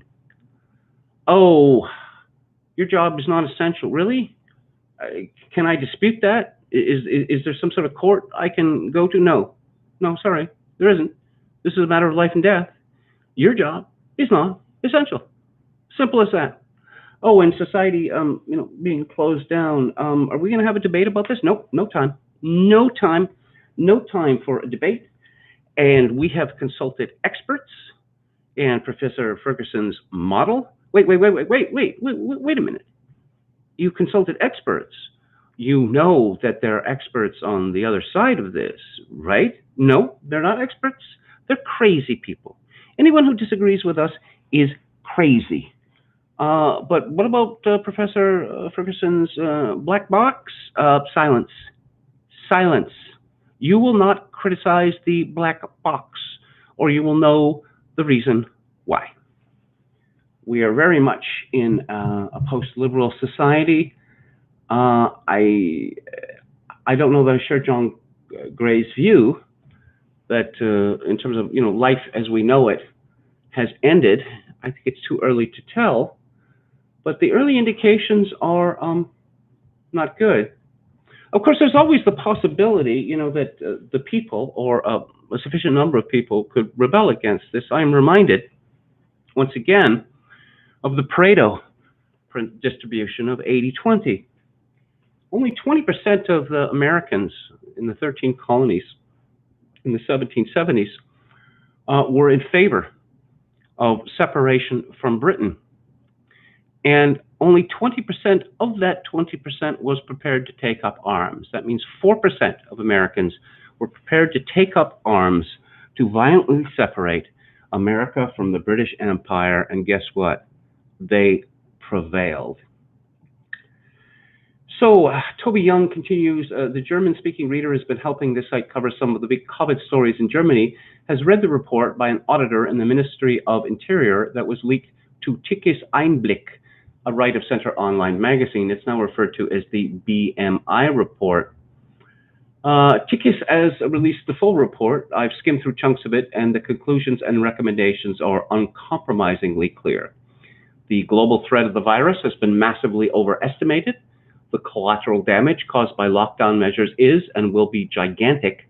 And given that much of this damage will occur in the near and midterm future, it can no longer be avoided, merely reduced. On the lockdown measures still in place, the report says, the state measures, together with the many social activities and initiatives originally designed to protect the population, but which as causes of the collateral damage have in the meantime lost all purpose, are in the main still in force. This report recommends urgently that they be completely removed in short order to prevent further damage to the population, in particular, further unnecessary deaths. The report regards the panic over coronavirus as a false alarm and identifies the absence of an adequate feedback loop as the reason the overreaction wasn't corrected.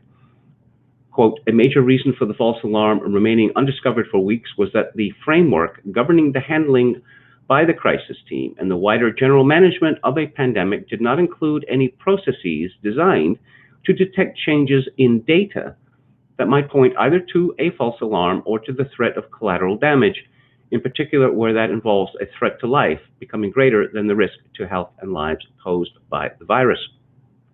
Der Spiegel was predictably dismissive of the report yesterday. Quote, the Interior Ministry, led by Horst Seehofer, is having to deal with a tricky in-house issue. A researcher in the ministry has authored a paper without commission, oh dear, on the coronavirus crisis that completely contradicts the ministry's position. The paper, a good 80 pages long, was, according to Der Spiegel sources, distributed to a large number of internal colleagues as well as externally. Last week, it fetched up on the right-wing site at Tickes Einblick, where the researcher is being lauded as some sort of whistleblower, unquote. You see, right-wing site. Oh, so that means that everything that prints is a lie, right? Because it's right-wing. They are truly beyond the pale, those right-wingers. Germany is often held up as a model of how to respond to the pandemic, with politicians and commentators citing the country's lower death rate as evidence that Boris hasn't mishandled the crisis. But this leaked report suggests that below the surface, the German government made many of the same mistakes as ours, wildly overreacting in a blind panic, convinced that if it didn't do something, hundreds of thousands of people would die, which turned out to be a false alarm, in the words of an Interior Ministry employee. As Andrew Mann pointed out on Hector Drummond's blog on Monday, it's like a remake of Crimson Tide, in which the paranoid nuclear submarine commander prevails and starts a nuclear war. Gene Hackman got his way in almost every country in the Western world. Where's Denzel Washington when you need him? Yes, you can't be too careful. You can never be too careful. Well, actually, that's not true, but that seems to be where we are. Terrible things might happen. Again, I'm reminded of the world before COVID, where people used to go to concerts, they used to go to nightclubs, a disco, they used to go to baseball games, football games, basketball games. They used to go to church, where you would be cheek by jowl with people. And in any group, there would always be a few people coughing or hacking up phlegm. And what did you think? You thought that this was an annoyance. You were not afraid that, I'm thinking of the governor of New York State, Andrew Cuomo, who said that no one has the right to infect me. No one is trying to infect you, you maniac. Life is a risk. Life is a risk. But apparently risks are unacceptable. I'm looking at a picture of Professor Neil Ferguson here, and he's a very weedy looking man, as the English would say. David Davis and Matt Ridley say, it has become commonplace among financial forecasters, the Treasury, climate scientists, and epidemiologists to cite the output of mathematical models as if it was evidence. The proper use of models is to test theories of complex systems against facts. If instead we are going to use models for forecasting and policy, we must be able to check that they are accurate, particularly when they drive life and death decisions. This has not been the case with the Imperial College model. At the time of the lockdown, the model had not been released to the scientific community. When Ferguson finally released his code last week, it was a reorganized program different from the version run on March 16th. And I will repeat, for those who haven't heard this before, that no, what was released was far from Neil Ferguson's original model, which was written thousands of lines of undocumented C code written 13 years ago. 4 weeks, coders, we don't know how many, but presumably a lot of them from Microsoft, have been tarting up Ferguson's model, which still stinks, which is still rubbish, which is it does not replicate results, and it doesn't work on multi-core processors. Let's see. It's not as if Ferguson's track record is good. In 2001, the Imperial College's team's modeling led to the culling of 6 million livestock and was criticized by epidemiological experts as severely flawed. In various years in the early 2000s, Ferguson predicted up to 136,000 deaths from mad cow disease, 200 million from bird flu, and 65,000 from swine flu. The final death toll in each case was in the hundreds.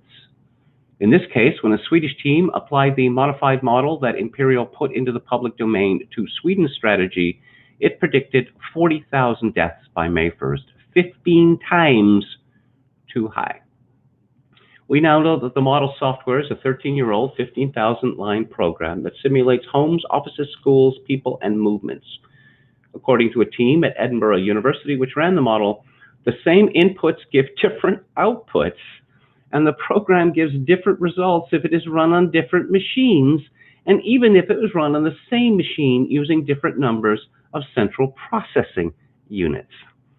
Worse, the code does not allow for large variations among groups of people with respect to their susceptibility to the virus and their social connections. An infected nurse in a hospital is likely to transmit the virus to many more people than an asymptomatic child. Introducing such heterogeneity shows that the threshold to achieve herd immunity with modest social distancing is much lower than the 50 to 60% implied by the Ferguson model. One experienced modeler tells us that my own modeling suggests somewhere between 10% and 30% would suffice, depending on what assumptions one makes. Data from Sweden support this. Despite only moderate social distancing measures, the epidemic stopped growing in Stockholm County by mid-April and has since shrunk significantly, implying that the herd immunity threshold was reached at a point when around 20% of the population was immune, according to estimates by the Swedish Public Health Authority. The almost covert nature of the scientific debate within SAGE, the opaque programming methods of the Imperial team, the unavailability of the code for testing and review at the point of decision, the untested assumptions built into the model all leave us with a worrying question. Did we base one of the biggest peacetime policy decisions on crude mathematical guesswork? Well, apparently we did, and I suppose this will be something to look for. That Professor Ferguson was fired from SAGE, which is a scientific body which advises the British government, not for his rubbish model, but because of the fact that his mistress, his married mistress, violated social distancing to travel to his house, his apartment, or his house, rather, his terraced house, twice for deep consultation. Apparently, Imperial College is standing firm on behalf of Neil Ferguson. So something to look for is whether Ferguson eventually gets the sack or whether Imperial College is in effect sacked by the British government. Because I pointed out last week, this is, to my knowledge, the most appalling scandal in scientific history. Ferguson has been compared to Lysenko, the Soviet fraud, but in Lysenko's defense, his errors did not wreck the whole world, and Ferguson's did. And again, it beggars the imagination, really, how this was allowed to happen. Because the two obvious questions, can we see this model? You know, has it been tested? No. What about Ferguson and his modeling before? Has he made predictions before? Yes, he has. How did they turn out? Badly. Very, very badly. So let's not listen to this Ferguson fellow anymore. Seems to me that would have been the reasonable response, but no. Now, as I've stated previously, I don't really have any strong opinions on the wearing of masks by non-hospital personnel. But I'm looking at a piece here from CIDRAP, which is the Center for Infectious Disease Research and Policy at the University of Minnesota. And it's by Dr. Lisa Brosseau and Margaret Sietsima. In response to the stream of misinformation and misunderstanding about the nature and role of masks and respirators as source control or personal protective equipment, we critically review the topic to inform ongoing COVID-19 decision-making that relies on science-based data and professional expertise. As noted in a previous commentary, the limited data we have for COVID-19 strongly support the possibility that SARS-CoV-2, the virus that causes COVID-19, is transmitted by inhalation of both droplets and aerosols near the source. It is also likely that people who are pre-symptomatic or asymptomatic throughout the duration of their infection are spreading the disease in this way. We do not recommend requiring the general public who do not have symptoms of COVID-19-like illness to routinely wear cloth or surgical masks because, 1, there is no scientific evidence they are effective in reducing the risk of SARS-CoV-2 transmission. 2, their use may result in those wearing the masks to relax other distancing efforts because they have a sense of protection. And 3, we need to preserve the supply of surgical masks for at-risk healthcare workers. Sweeping mask recommendations, as many have proposed, will not reduce SARS-CoV-2 transmission, as evidenced by the widespread practice of wearing such masks in Hubei province, China, before and during its mass COVID-19 transmission experience earlier this year. Our review of relevant studies indicates that cloth masks will be ineffective at preventing SARS-CoV-2 transmission, whether worn as source control or PPE. Surgical masks likely have some utility as source control, meaning the wearer limits virus dispersal to another person from a symptomatic patient in a healthcare setting to stop the spread of large cough particles and limit the lateral dispersion of cough particles. They may also have very limited utility as source control or PPE in households. Respirators, though, are the only option that can ensure protection from frontline workers dealing with COVID-19 cases once all of the strategies for optimizing respirator supply have been implemented. We do not know whether respirators are an effective intervention as source control for the public. A non-fit tested respirator may not offer any better protection than a surgical mask. Respirators work as PPE only when they are the right size and have been fit tested to demonstrate they achieve an adequate protection factor. In a time when respirator supplies are limited, we should be saving them for frontline workers to prevent infection and remain in their jobs. As I say, I do not have any strong opinion one way or the other on the efficacy of masks. My point is solely that there appears to be no consensus on the efficacy of mask use among the general population. That's all I have to say. As a piece from Off Guardian. Ever since the UK entered lockdown, those pushing for an end to it have been labeled callous or selfish or accused of putting profits before people. Meanwhile, millions are unemployed and a global famine is on the horizon. The lockdown will kill more people than the virus and needs to be ended. The lockdown has been eased, apparently. Some people should go back to work. Schools might be opening a bit. You can see one person at a time. You'd be forgiven for not noticing any tangible difference. You'd be more forgiven for thinking it's a contrived mess designed to confuse and distract people. Essentially, we are very much still under lockdown and likely to be so for the foreseeable future. And it is still very much a destructive policy which will ruin many more lives than the virus. Nevertheless, the usual liberal media suspects are up in arms about Boris putting profits before people. And as per usual these days, even alt media types who should know better are buying that line. So is Jeremy Corbyn. And what is perhaps the greatest example of gaslighting in human history, we have champions of the working class arguing for mass unemployment, the shutting down of small businesses, and the self-employed, and draconian police powers. The same people who clamor for more and tighter lockdowns are attacking anybody who opposes the measures, labeling them psychopaths or far right or extreme libertarians. Last week, Owen Jones, he's that twink who is a major media figure in Britain. Owen Jones used this phrase to dismiss anyone protesting the lockdown, quote, the political right who resent a lockdown that values human life over economic considerations, unquote. I find, this is both amusing and infuriating.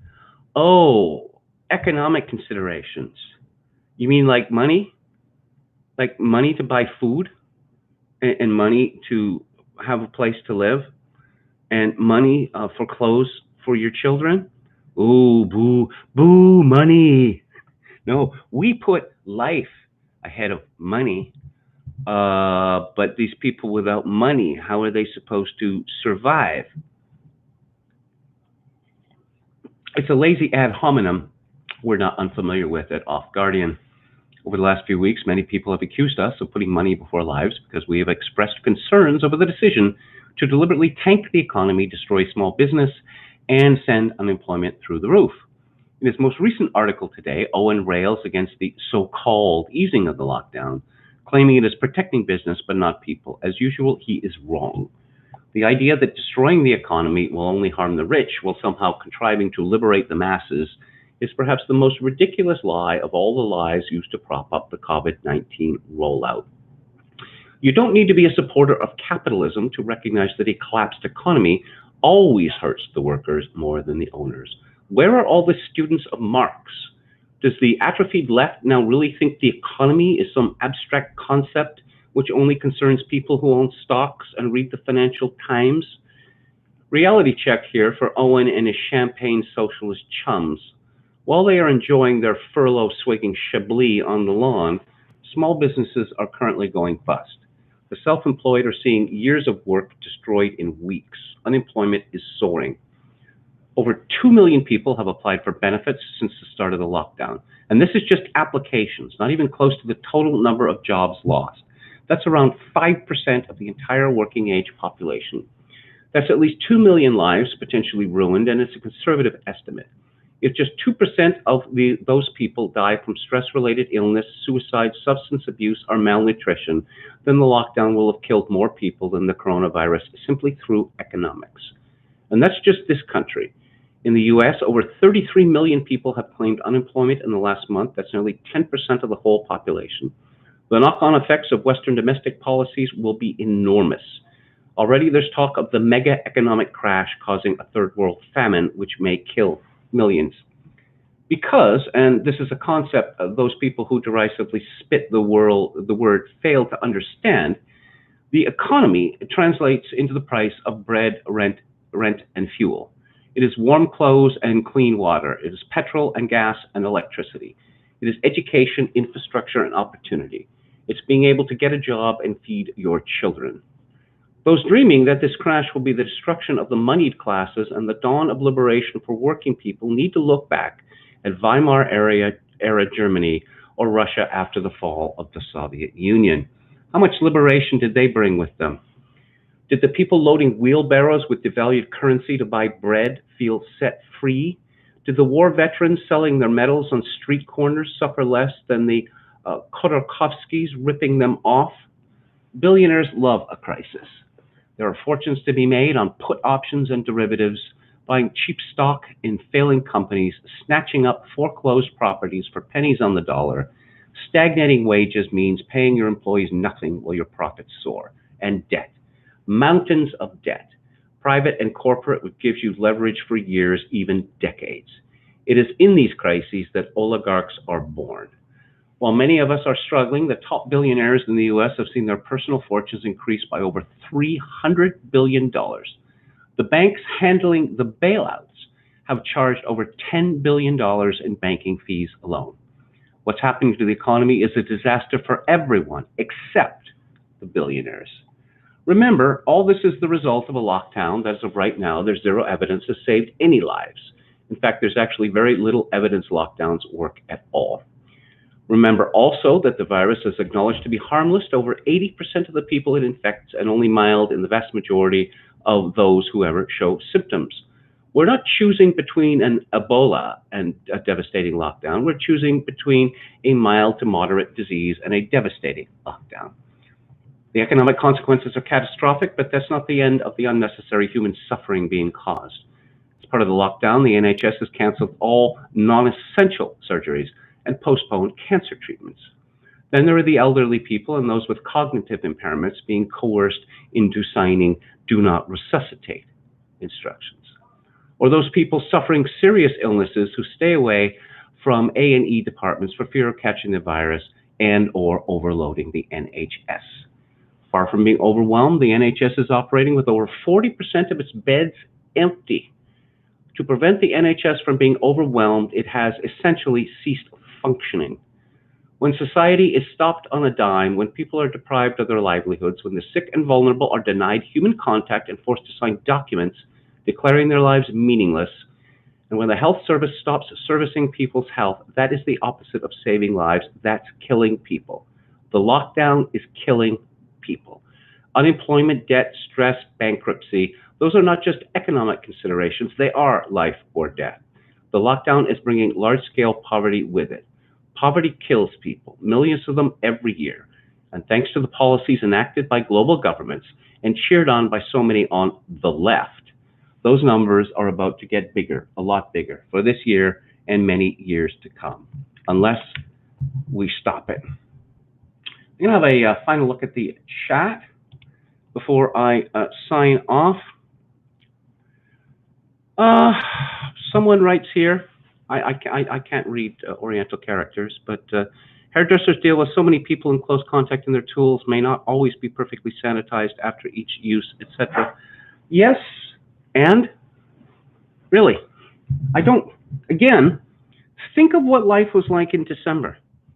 Again, you know, people were going to hockey games, basketball games, people were going to concerts in stadiums, and there were sick people there.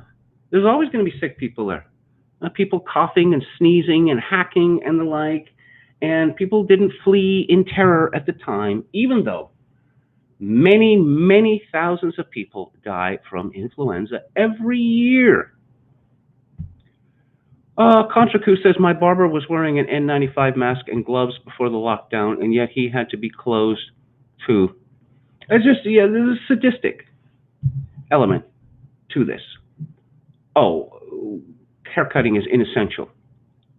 Is it? Now, I would say if you ask any woman about it, they would say that it is very much essential. No, but we're going to hit you where you live. It's, you know, I suppose men can try cutting their own hair. God knows I have. But women, no, I just don't see it. Chad Chadson, our moderator, says, my barber is working out of her house. Good haircut, plus she's hot. Well, that is always a plus. No question about it. Adam says, pretty soon there will be contingents talking about how people need to adapt to the new reality and learn new skills so their labor is marketable. Yes, learn to code, people. Of course, I'm reminded of that prick, the governor of New York, Cuomo, who said, oh, if people they're all bummed out because their jobs have been deemed non-essential, we'll just get an essential job. Oh, it's that easy, is it? You just walk into some establishment and say, I would like a job here. And how much would you like to be paid? $37.50 an hour. Done. Is that how it works? It's not my understanding. It wasn't even like that before 2008, where, you know, we hear about the gig economy now. And no one, don't expect to have a permanent job anymore. That was the old normal. Permanent jobs and benefits. No, that's the way of the past.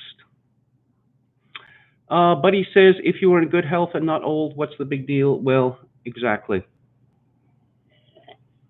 Patricia Mooney says, yes, it's essential. So is nail salons and waxing. Yeah, the mania that women have for, you know, getting their nails done. This happened during my lifetime, and it's rather odd to me, but women do care about it deeply. And just the arrogance of a government deciding which jobs are essential and not essential. Because, you know, one could put the argument that, you know what, I'm going to appoint myself the czar of essential and inessential jobs in government, in the civil service. Guess what? 80% of you are now fired because you do nothing useful. But no, I don't think they have to worry about that. Thank you all for tuning in. I'll be back on the air tomorrow at 4 p.m. Pacific, 7 p.m. Eastern. It's Theater Thursday. And we are going to be talking about one of my favorite films from my favorite director, Stanley Kubrick, and it is called Full Metal Jacket. It's not an anti-war movie. Kubrick already made one of those, Paths of Glory.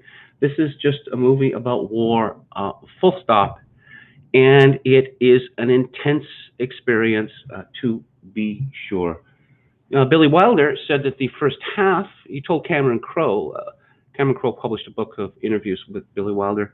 Billy Wilder said that the first half of Full Metal Jacket was the best movie ever made, and I read that and I thought, well, what's wrong with the second half? If you enjoyed the show or any part of it, I would appreciate it if you would click on the like button and subscribe to my YouTube channel if you have not already. If you would like to make a donation to the show, my PayPal account is kevin_grace@hotmail.com. I will leave you with my traditional farewell and benediction, which is in these times of total social isolation, I dearly hope that all of you manage to create some kind of genuinely human connection. Good night.